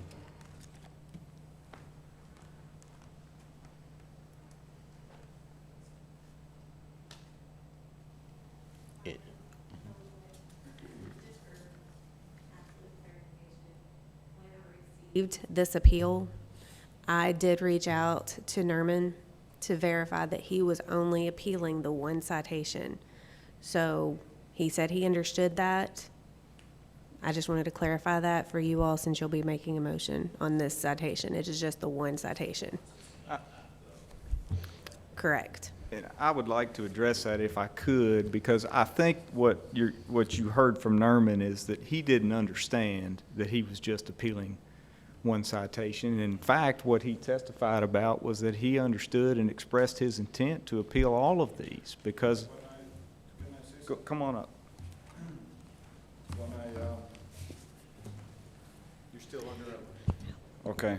Now, when I talked to Courtney, and I don't know why is this, turning into one against the other or whatever, but my understanding was that we're, Tabitha, is that you? Or Yes, yes. that I was to appeal to all 5. That's why all 5 were sent to me at the same time, so I have them all. And I don't want to make this a, he said or she said thing, but that's exactly what I was told. Then I was sent all 5 of the citations at the same time, that I have one final time to, approach or to take care or handle, however you may, all of them. And I was definitely sent all 5 at the same time and told that I have one final time to handle all of them. I don't know what word to use, but The items that you received in the mail should have been a final order. And so that was not new citations, that was the final order letting you know that all of those citations that had been issued were final order. When I called and spoke with you, that's why I was wanting to clarify that you understood you were just appealing the one citation. I would need in writing an appeal for each citation that has been issued to you if you wanted to appeal them all. I don't know, you know, like I said, I don't even understand most of this process and who's who and what's what. I just know that, you know, like I said earlier, I was ready to build then, I'm ready to build now. I don't understand, you know, it's definitely not fair to fine me, you know, this much when I wanted to build the whole time. Even Darren was there, Tad Lucas knows, I wanted to build from the start, but they weren't letting me, and at the end of the day, you know, why am I to be punished for it when I was ready from the start? I wanted to get it done. I built a beautiful shop here, I work hard, I wanted to get everything by the code. A lot of people didn't get this occupancy permit or every last thing that like I've gotten, because we've done everything by the book, and we're very proud of that. I don't know if some of you guys have seen our building off of Russell Road, but it's very proud of that. And I really don't understand, you know, why am I being punished for? I don't know. It seems to me that if you received a citation for $1,000, and then another $1,000, and then it goes to 6, and then it goes to 10. Did you understand at that point in time that there's a, you know, it kind of exponentially grows by $4,000? What I was told that means is that we need to show progress as far as, you know, dirt work, as far as actual, you know, to make progress. And she would even say, you know, you have this much to show, this much time to show progress that you're doing something until the certain date. And I would, you know, call Darren, hey, can you, you know, Darren Wheat, can you please do something? And he said, yeah, but I can't do it without a permit. And then I would turn to, you know, Tad Lucas and say, hey, man, can we work, you know? And it was just an encircle thing. So basically, are you saying that the city did not get you the permits on time? Is that what you're saying? Yeah, we still didn't have, we just got the permit today, is it? Yesterday, today? The plans were approved by Public Works today. I don't know if that's the correct terminology. Mr. Doty's email. When were they submitted? When were those plans submitted? The most recent revised set, Board Member Deere, were sent last week sometime, or was it 2 weeks ago? 21st. July 21st. Okay. So when were the first plans submitted?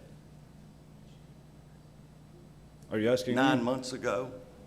I mean, October, yeah, October. first part of October, last part of September. And it was just the one sheet, and it was an And then there was an addendum to change that, Well, that was the changed set. change order. But the revised set with the new location was 1st of October of last year. Prior to that, they had submitted and been approved for the original location of the basin. But by the time that Mr. Amanovich received the C of O, moved into the property, he had already entered into this purchase of the adjoining property and already decided that in order to develop it the way he wanted, he would need to move the basin. So, but the initial plan for the new basin was end of September, 1st of October of 2020, so however many months ago that was. I can clarify the distinction between the two if you care to hear. Please. The original plan is and has always been approved for the area that's constructed. In October, when we were approached with an alternate plan, that is for a different work product. That's for a different construction project. There is a different area that will drain to that. There's more area, there are more buildings. That's what he's explaining, is that his mind changed, he'd like to do something different. When we got that October Is that incorrect? That is incorrect. Okay, I'm sorry. Why was the change made in October? It was just to move the basin, but it was only going to treat the original numbers. So it was just moving the basin, treating the same treatment system. There was no volume change. There was no, we're adding more impervious. It was just to treat that. And that remains true now? No, not now. We're months later. So we changed that. But the initial, and then when we sent that, the city sent a new set of requirements that they didn't require the first time that they did the second time. An oil water separator, treating water coming under Russellville Road. It's now a regional basin, and that was never our intention. It was just to treat his original piece. We felt like it'd be quick, dirty, and gone, Just and to move on. clarify, the October plans that you submitted, did those also segregate those extra flows that would have entered that Yes, basin? it did. from the- Yes, it did. So Yes. you had a berm that would take it around? Yes, that berm was strictly for his water. Any overflow would continue to go the way it was going. Now, there were some discussion about for erosion around the berm, hey, we need this piece added. We want you to make sure, because I argued that the water coming under Russellville Road was still going the way it was going, and we shouldn't have to worry about treating that and taking that into account. The meeting in February is when that came Just to be out, perfectly clear, though, and it that said does we had to not put go a into the berm. basin. No, Okay, no. then you shouldn't treat it, no. No, but it's a detention basin, so we only have to treat our increase. The water continues to go the way it's going, which is what a detention basin does. It doesn't matter what water's going there. There's water going from all over. Our plan was to treat only the water that was improved, and it was a detention basin for the change in runoff. And that, I mean, we get way down the weeds, but these are the arguments I was having for months that I disagreed with Let's be Public cautious. Works. Yeah. There's a difference between the water that you treat Mhm. and the water that you hold. That's The right. cup has to be big enough to hold all of the water. Not in a detention basin. No, you're incorrect. The cup does not have to be big enough. I'm sorry. I'm trying to. A put- retention basin, the cup has to be big enough. A detention basin, the cup only has to be big enough to hold what you're increasing in runoff. The original runoff can continue to go the place it was going, which means your basin only has to hold the difference between the impervious area you're adding and the impervious area that you aren't adding. So that's all we were doing, was moving that basin. Once we did that, that's when things started getting out of control. I was trying to use a generality. I just want to clarify your To create a generality. distinction between volume That's right. and treatment. Sure. So there has to be a cup. There's an amount of water that goes in that cup. The basin has to be big enough to hold that cup. However, all of the water that that cup is required to hold, regardless if that's a delta between Right. two Yep. or standalone. Yep. There's only a certain percentage of that that has to be treated. That's right. As you all can see, and I think this perfectly clarifies the point that I was getting ready to make, it isn't as simple as sending a plan sheet. There's a narrative document that comes along with that plan sheet that describes the engineer's intent, how the engineer arrived at his decisions, the mechanisms he's using to achieve what he needs to achieve, so that that reviewer can understand it and concur or disagree. And that was the original plan we had done. All the documents were the same. All the narrative was the same. None of the narrative changed. All we did was just move the location of the basin. That's kind of precisely my point. And so when we move the basin, you need to explain that And- all of and- those things, and- so and- all of those documents must change as well. Yeah, to and in reflect our this. opinion, and again, this is what happens, and we have just these nice discussions all the time, and we're kind of in the weeds here. We're beyond it. Yeah, In but short- we're the reviewer and the engineer. We always go back and forth on what we feel like is right and what they feel like is right. And you can see this project, I have felt like has moved more complicated than what I initially intended it to be. And that's where we're finally at today. We finally got a plan I would that call reaches back that. to Courtney's last slide and say that over the course of this time, you have in fact spent 58 days waiting for us to give you a response to the things that you've submitted. And we have in fact spent 327 days Right. waiting for responses to those comments. Right. And I'm not going to argue with those. I'm not going to argue those numbers. It's just we've just gone back and forth on how to get to the final plan. Again, Nerman's been kind of caught in the middle of us working to that final plan. But I always like to use a bathtub, for example, for you all to understand retention and detention. A bathtub, if it's a retention, you plug the hole in the tub. It's got to hold all the water that comes there. Detention is you got the plug pulled out of the bottom, water's still going out, and it's got a volume that it holds to keep it from flowing over the side of the tub. So I look at it more as a tub. You look at it as a cup. But basically, that's kind of where we are. And we can get in the weeds of all the little numbers. And that's what unfortunately happened over these months where we got down to the weeds, and Irma was just waiting for us to get through the weeds, so. Yes, sir. It's ready. Chad's marked off on it. Everybody's ready to go. And again, I don't want any animosity feeling here. We get along well. We go back and forth all the time. So it's just what we do. And unfortunately, this process drug out for many, many reasons.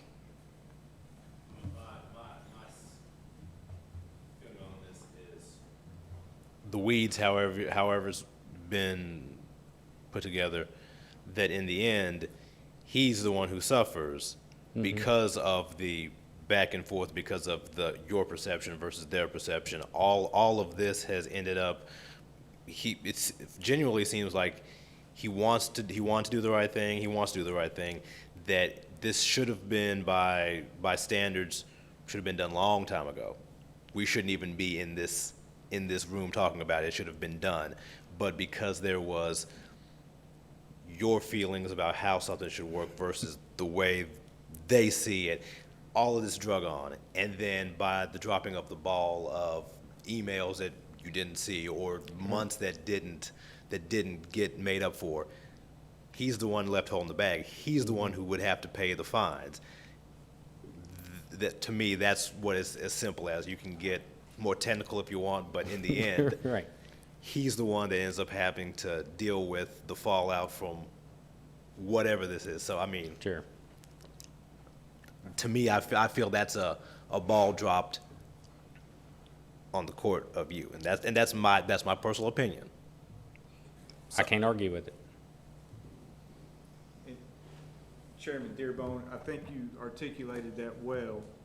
And when I said at the very beginning that I had two things that I wanted to accomplish tonight, or messages to convey, the first of which was how we got from July of 2020 to July of 2021, I think we all got a really good example just a minute ago of how we're sitting here 12 months later and don't have a basin, when this gentleman here, who is on the hook before you this evening, says that 12 months ago he was ready to go.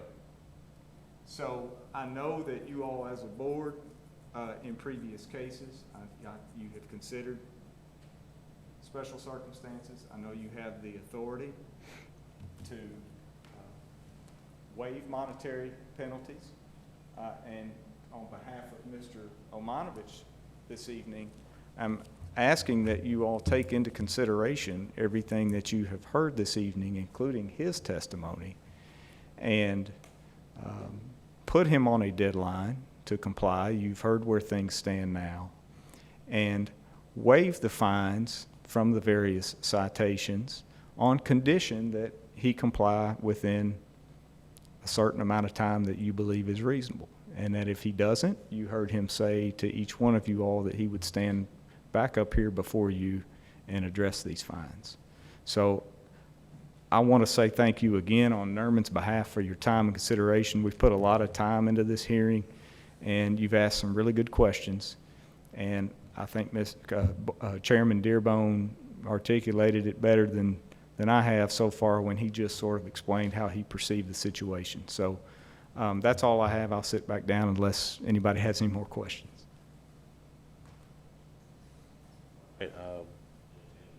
Yes, I'd like to make a motion to uphold all of the citations, but to dismiss all of the fines if the project is completed by September 30. We can only do that one. We can only work on this one citation. It's only for this one citation and not Because for that was the, that's the appeal, yeah. All of them, just this. okay, then I amend my motion to read, I'd like to make a motion to uphold the citation, but to dismiss the fine in the amount of $4,000 if the project is completed by September 30th. If I may speak to that motion. The issue with that motion would be, I want to make sure the board understands this. If you dismiss the citation today, not the citation, but the fine, I would have concerns about your ability to reinstitute the fine should they not come into completion as you are anticipating they would do. So in other words, you're upholding the citation contingent upon them fulfilling and coming into compliance, but you are making a final action of getting rid of the fine, which means that to use an analogy, the hammer may be removed from over their head, so to speak. So does the if station? So I think one option you can do is just to table both issues, the citation and the fine, to await their compliance. And then if your intention is to uphold the citation and dismiss the fine upon compliance, you certainly can do that when you take the matter back up and you see that compliance has been met. But I just want to make sure that the board understands that if you dismiss the fine today, that is a final action, really independent of whether they come into compliance or not. And I may have stated that very poorly. No, the way I understand it is that we can table this for a certain amount of time. Correct. Without making a final order. Correct. Yeah. And then you're basically awaiting compliance. Again, just want to make sure you understand the ramification of that motion. If we were to fine him today and then he complete the project, could he appeal that after? If you uphold the citation and the fine today, his remedy then is with district court. So that would be a final action. This board would have spoken. His remedy then is district court, above and beyond you all. It goes past you at that point. So, and those are all options. Those are all options for y'all to consider. But if the goal here is to ensure compliance and keep the matter subject to your review, that's most likely tabling both of those issues, the citation and the fine also. I guess I do have a question. I guess the issue I'm having is when you first, either one of you. If I may also, Mr. LaPointe, there was a motion made, and so I think it would be proper procedurally either have a second to that motion or withdraw that motion, and then you can further your discussion. I withdraw my motion. Sorry. What I was going to say is, when you first came forward, you said that he was confused. But it sounds more like the ball was just dropped on the other gentleman's part. So I'd say it's a combination of both, Board Member LaPointe.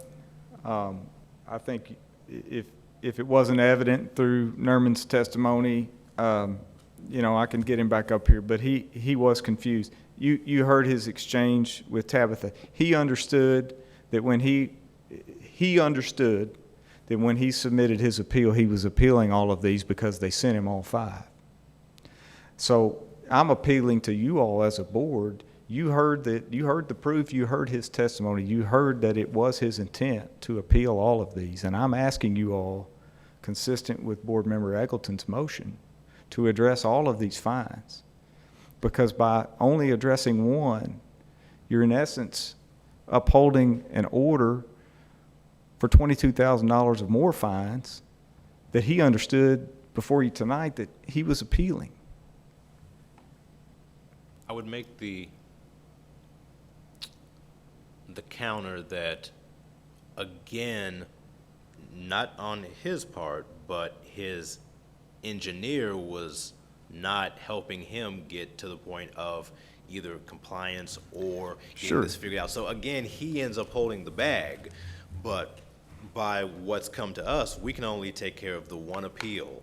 That's the only one we can handle. We can't go back and deal with the other ones. So that is something that has something's been set in motion that we cannot make up for negligence on somebody else's part. And I guess what I'm asking, and maybe this comes from your legal counsel, but do you not as a board have the authority to consider, if a gentleman understands that he's appealing all of the citations, if the order from those citations allowing him to appeal had been held in abeyance because of COVID, and then he's told that he has an opportunity to appeal all of these, and it's his understanding and intent that by submitting his appeal form, that's not a matter that his engineer can advise him on. That's a matter that he has to do as the property owner.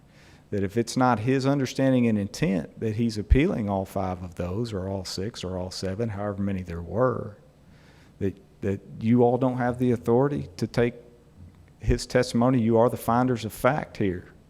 You get to listen and decide the facts, that you all don't have authority to take all of those matters under consideration, if that was in fact his intention. If that question is posed to me, here's how I would answer it. What is being argued by counsel is that there are certain procedural due process rights that people have when they interact with government. And this certainly is an interaction between a citizen and the government. One of those procedural due process rights is notice. That is established when Ms. Joyner, well, first of all, it's established when your code enforcement officers provide these citations. These citations provide the steps that they can take. You all hear that every few weeks whenever you all meet. That's the first kind of procedural due process notice. Then Ms. Joyner, when she sends her, and you heard her testify about sending the notices of appeal and the rights of appeal, and in fact, she testified to a conversation. The notice that's required is all that written notice you've talked about, okay?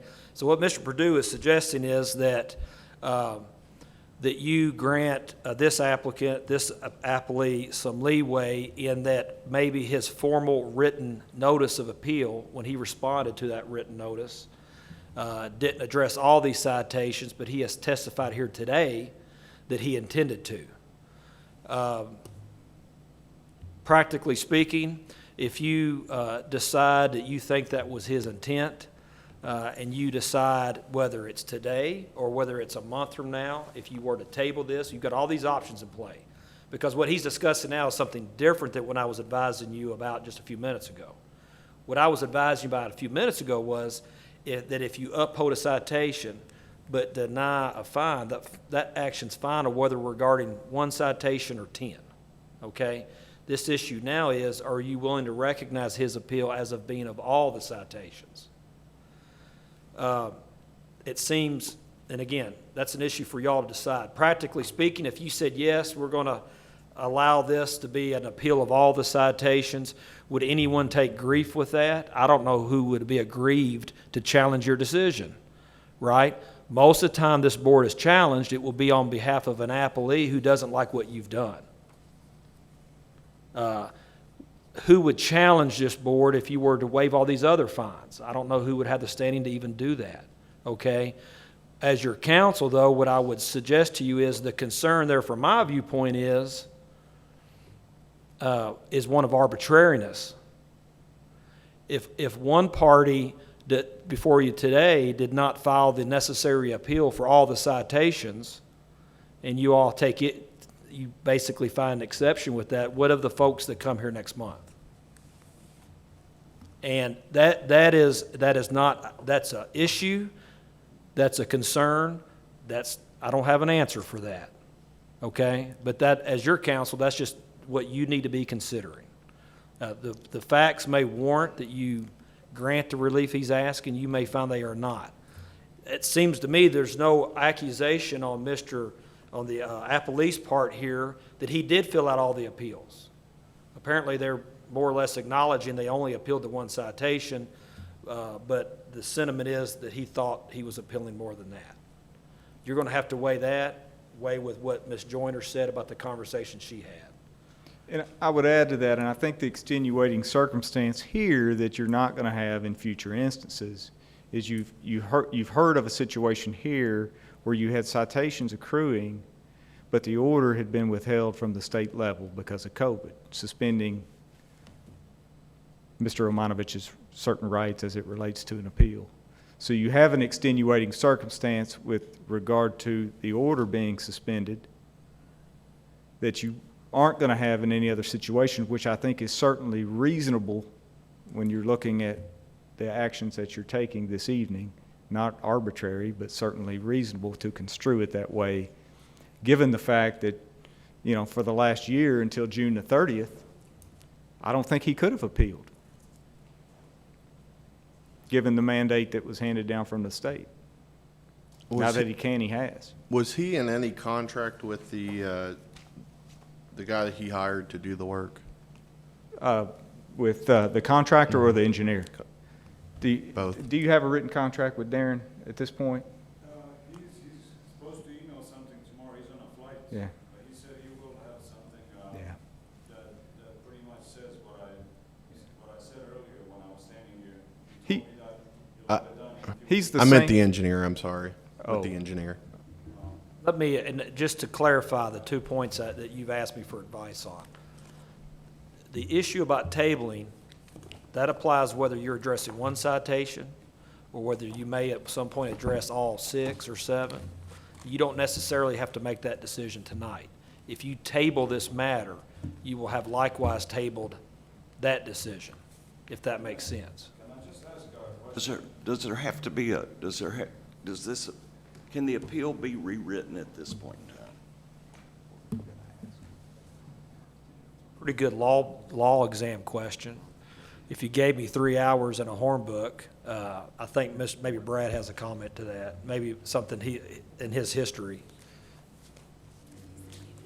And I say this as a matter of clarification, not being legal counsel, but more specifically for our 2 new board members tonight, that in general, pretending COVID didn't happen, we write a citation, and by state law, House Bill 422, any person has 7 days to appeal that citation, and then it becomes final order. You can't even take it to district court. That's it, if you didn't appeal in that 7 days. Because of COVID, that 7-day timeline was suspended. So the party in question could have appealed any time in the last year. As you know, because we were hearing appeals through Zoom every month for the last year. We never stopped meeting, right?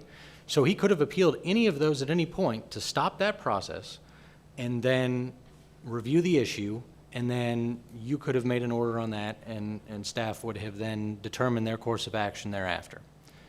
But he didn't have to file that appeal. That's all that Senate Bill 150 said, is that 7-day time period was temporarily suspended. And again, as I mentioned earlier, under guidance from Kentucky League of Cities, Office of Attorney General, and our city legal counsel, that has now expired. And so when that bulk of final orders went out, that 7 days started from there. At which point, Tabitha spoke with the party in question, who then stated that his intent was to appeal the most recent citation. She made clear, you are only appealing this one citation. He said, that's fine, that's the one I want to appeal. Not to put words in your mouth, but that's what I'm understanding. I object to him putting words in my client's mouth. Regardless, the fact of the matter is that through the end of this month, he still has the ability to appeal those citations per the order from the city attorney. So it's not that he couldn't have appealed, it's just that he didn't have to appeal based on Senate Bill 150, to clarify that. So now, how long have you been legal counsel for? A week? A week. Yeah. Okay, did you have anybody, and I know you said you had filed the appeal on your own, did you have anybody working with you or talking to you, telling you, hey, as these orders are coming in, you need to go ahead and appeal, at least get any type of dialogue? Did you have anybody, so Courtney was telling you that? Or? No, I did not have anybody until just now when Courtney told me that I have a final chance or to look at all of the appeals. And that's why I was sent 5, and that's why I got I looked into it, and I got in touch with Dad here because, but before that, no, I did not have any. Well, If you will look at the front page of. Courtney, do you mind? Yes, I apologize. Don't have it, I have everything else printed out, but I don't have this printed out. It was what came probably in your packet. But under my summary there, I have another little blip, and it states, I counted how many times in this I told him, please appeal, in person, over the phone. Yeah, but if you would look at those numbers. Yeah, I don't think it's fair to say that just the engineer dropped the ball. I didn't know what to do, what to say, on this appeal, because as far as she told me in the beginning, make progress. When we didn't make any progress, there was, what could I say on the appeal? I'm sorry, I need more time. I never thought I'm sorry and is good enough. We didn't have anything to show for. That's why I never called or wrote a letter. We didn't have any progress, no progress. Well, if he wasn't helping you out, why didn't you get a new engineer? I don't know that I thought he's the best in town because he comes well recommended, as I think he is. And, you know, with COVID came in, I thought it's normal. I didn't know that things, you know, my friend is building a shop right now, took him a year, exactly a year. Gold Star, something, company's name. And I thought these things are normal, you know. It just takes time for permits and stuff like that. That's what I was told when I was building my own shop. It took a while for everything, you know.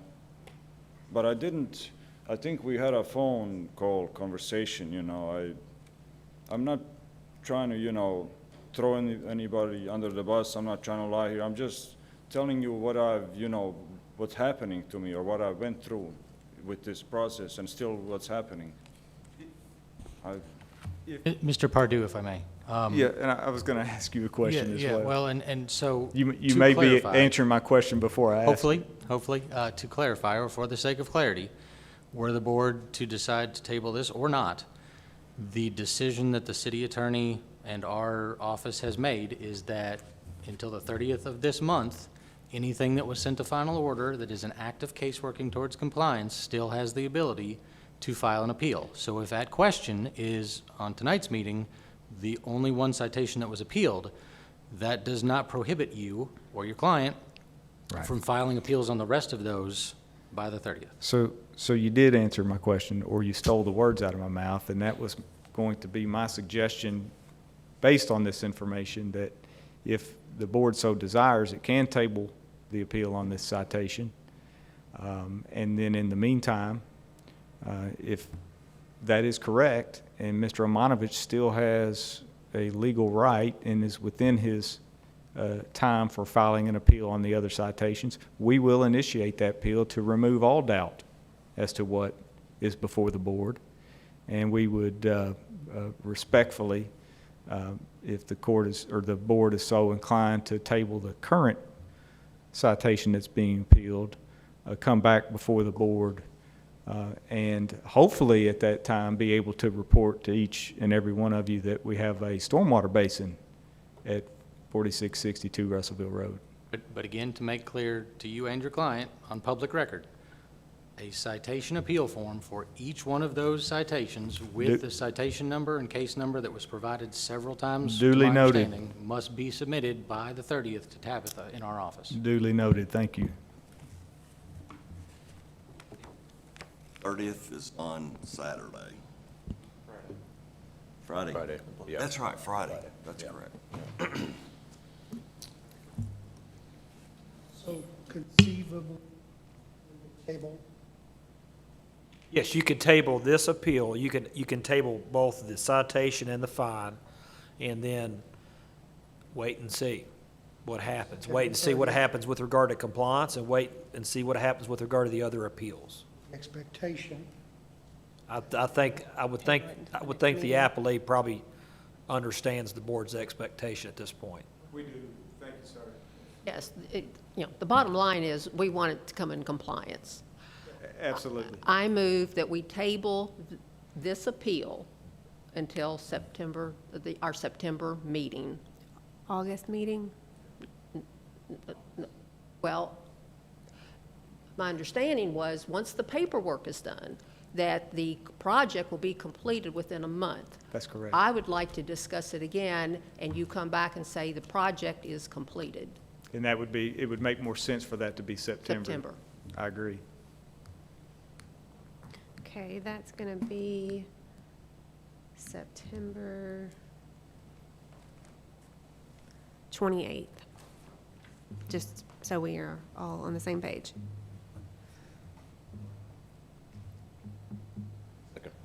Okay. Eggleton, Dearbone, Deer, Motion one more. tabling the citation and fine until the September meeting, which is the 28th of September. No. Dearbone, Yes.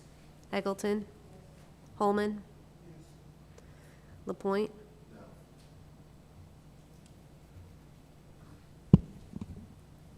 The motion carries. So, compliance. Absolutely. You've got 2 months. That should be the focus more so than the fines and all that stuff. It should be getting this taken care of, so that way they can come to us, you can come to us in September and say, it's done, it's over with. So that's like, to her point, that's what we're looking for is compliance. Yeah, there's Everything no else we can mistake work about that. Yeah. Yeah, well, we'll work on that. And please make sure that any questions you have, anything you're confused about, they're right there.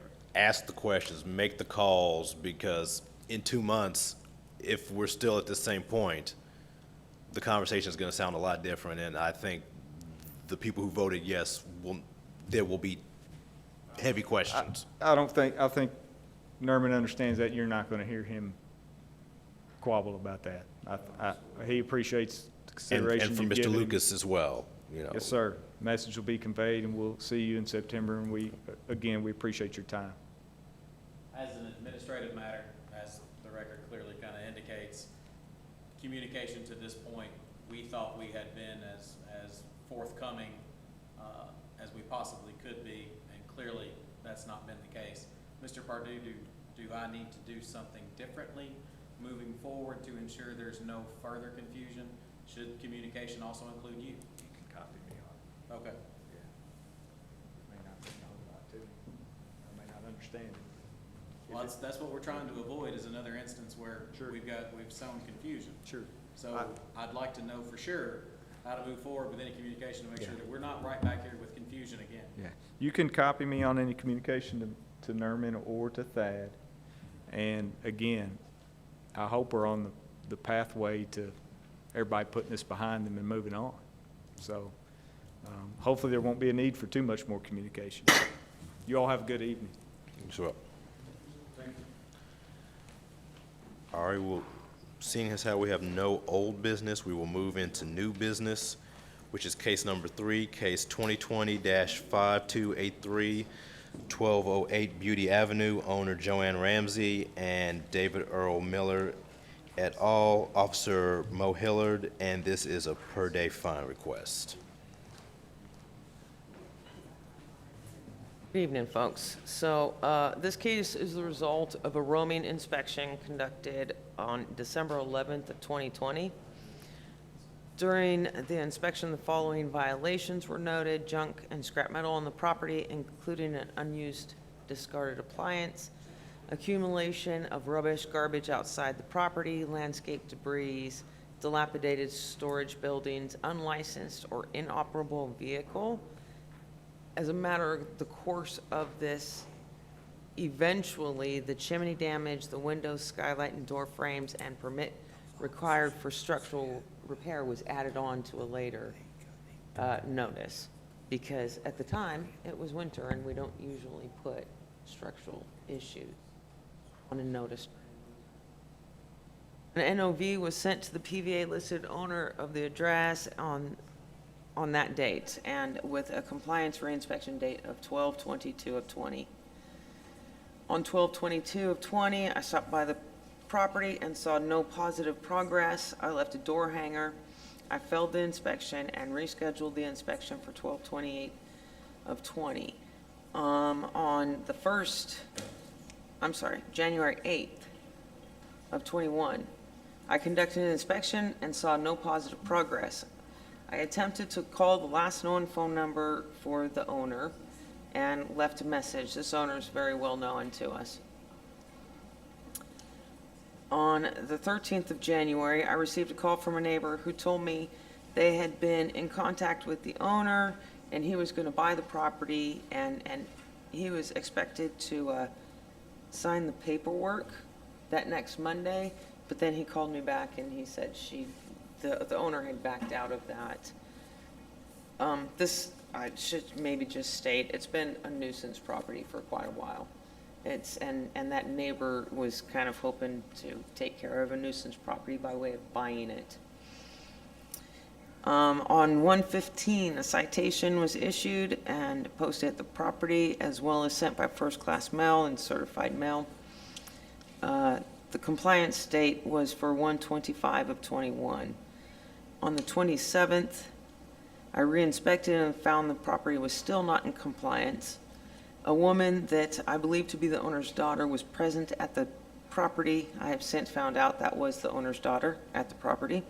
I talked to her and asked her to call her mother and let her know that I needed to get a call. Again, the mother and I know each other quite well because of nuisance issues at that property. I failed the inspection and placed it on my schedule for 2/11/21, giving her some time to get back with me. On 2/11, I inspected, and it was still not in compliance. I'm sorry, on 2/25. So, yeah. That's right, 2/11, I inspected the property, it was still not in compliance. I saw the woman that is the owner's daughter enter the house as I came down the street. I knocked on the door, but she refused to answer, so I left another door hanger. On the 25th, February 25th, a citation was issued and posted on the property, as well as sent to first class and certified mail. The compliance date was March 8/21. On the 3rd of March, the owner hand-delivered a citation appeal form to our offices. But then on the 23rd, when the appeal should have happened, the owner did not show up to, which it was a Zoom, right? It was a Zoom at that time. So, and she did not appeal to that. She did not appear. So on the 24th, on the appeal, she said that there had been a fire at the property, and none of us were aware of the fact that there had been a fire at the property and the meter had been pulled because it was an electrical fire up in the rafters. So I sent a fire letter, which is explaining that they need to get a permit in a certain amount of days and whatnot. And I made calls to 2 relatives to see if they could give, of Mrs. Ramsey, to see if they could give a contact number for her. Her daughter wasn't providing me with any information, so I was trying to, other people that I knew that were related to her. Neither of them had the number, but one told me she was doing work at a local address. So I went ahead and met her there. I went there just to have a face-to-face conversation with her. And she said she didn't know anything about the citations or about the appeals or anything. So apparently it was her daughter who had been taking care of all of that and not telling her mother about it. So I sent a text to the daughter, April, that there had been a fire there, that they needed to get a permit, that it wasn't a habitable space. And she said she texted back that the property hadn't had a fire and everything was fine. So, April 10th, I made another call to Miss Ramsey, and she was asking if I could just keep the case open until she could make repairs. Of course, I asked for the date, but she doesn't have a place to live and she is unemployed. And there was no way that she was just going to be able to somehow come up with the money for repairs. I told her I wouldn't be able to keep it open for an extended amount of time, but to please get the yard cleaned up. That was the whole thing, was let's get it where it's bundled up and it doesn't look like a nuisance. So I went by there on the 22nd and on December 10th. And Miss Ramsey and her May. I don't know why I said December. May 10th. And Miss Ramsey and her partner were working outdoors. I did take the opportunity to remind them, lack of electricity makes it uninhabitable. I was telling them I hope they weren't staying there, and they said they were not. On both dates, there was a large pile of trash in front of the house. Well, Scott Waste won't pick up trash in front of a house that doesn't have electricity. So I again notified them, you're gonna have to do something yourself to get this out of here. You're gonna have to make arrangements. Scott Waste isn't gonna pick it up. They said they had a person coming. So, you know, during that time, things were a bit crazy. So I actually let it go for a whole nother month. On the 10th, on 6/10, I wrote the third citation and posted it on the property.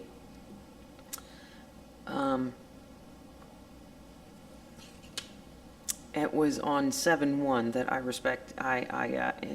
inspected and requested this be taken before y'all to get a per day fines.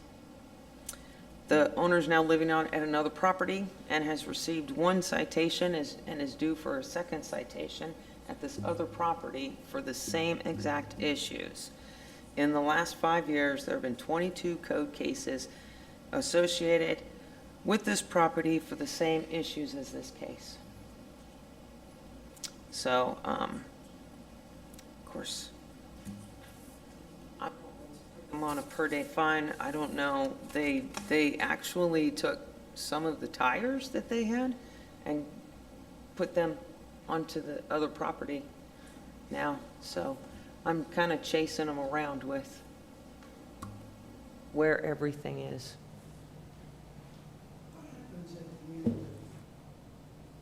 Of the 60 days. What's next? So the per-day fine citation authorization, the process, again, as an education, is if you were to approve a per-day fine at tonight's meeting, Tabitha sends a letter to the property owner giving them 10 days, informing them that the per-day fine citation was authorized, and they have 10 days to come into compliance before we will take any further action. At the end of that 10 days, if the property is not in compliance, we have not seen any progress towards compliance, there hasn't been any communication, we then issue that citation, which is $100 per day, until the owner calls us and says, hey, it's in compliance, come check it out, or that 60 days has elapsed. That is set by state law. At the end of that 60 days, for a total of $6,000, that stops, and then we would generally bring it back before the board for authorization to issue another per-day fine at however that lines up. So there may be even 20 or 30 days between when that ends and then when we bring it back in front of the board because of that 10-day lapse. Generally, 2 per-day fine citations is the extent of where we will go, but we can also, at sometimes, for issues like this, issue a work order at the authorization of the board and have the items removed and disposed of by one of our contractors. But generally, we try to exhaust all means of voluntary compliance and then all means of citation compliance, including the per-day fine, before we would go and deprive someone of their property.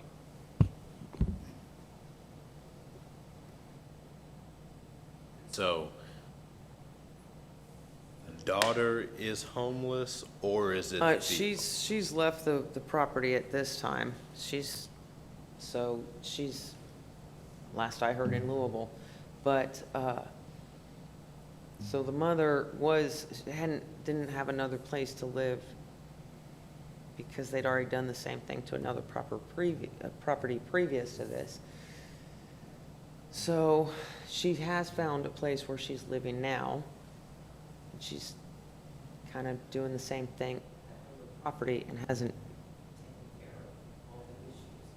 Unemployed as well, doesn't have a source of income.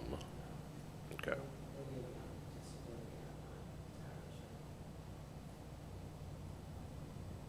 If I may, just to give a little background information that may or may not impact your decision, but as Mo said, we've had over 20 code cases at this location in the last 5 years.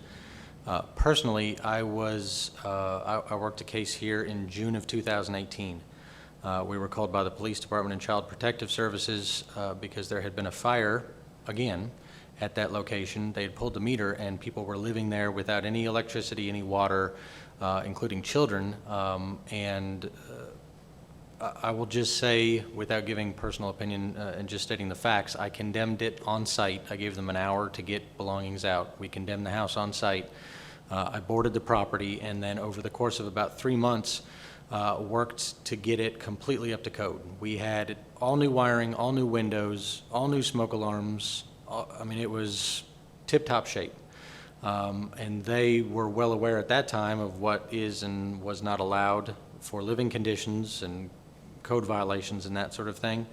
So it clearly has deteriorated since September of 2018, but I mean, it sounds like Mo has exhausted the attempts to contact the owner themselves, but it's not that they could claim ignorance of not knowing the codes and ordinances, because we've been down this road before.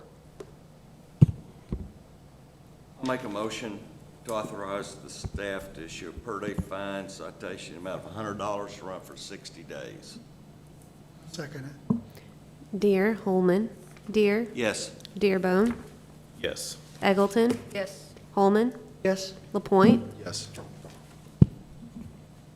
All right, we will now move to comments and announcements. Do we have any comments or announcements? If not, I will entertain a motion to adjourn. Motion to adjourn. Second? Okay, I heard the second. I'm sorry, the first. Okay. Deere and who is, I'm sorry. Dearbone. Okay, thank you. Deere. Yes. Dearbone. Yes. Eggleton. Yes. Holman. Yes. LaPointe.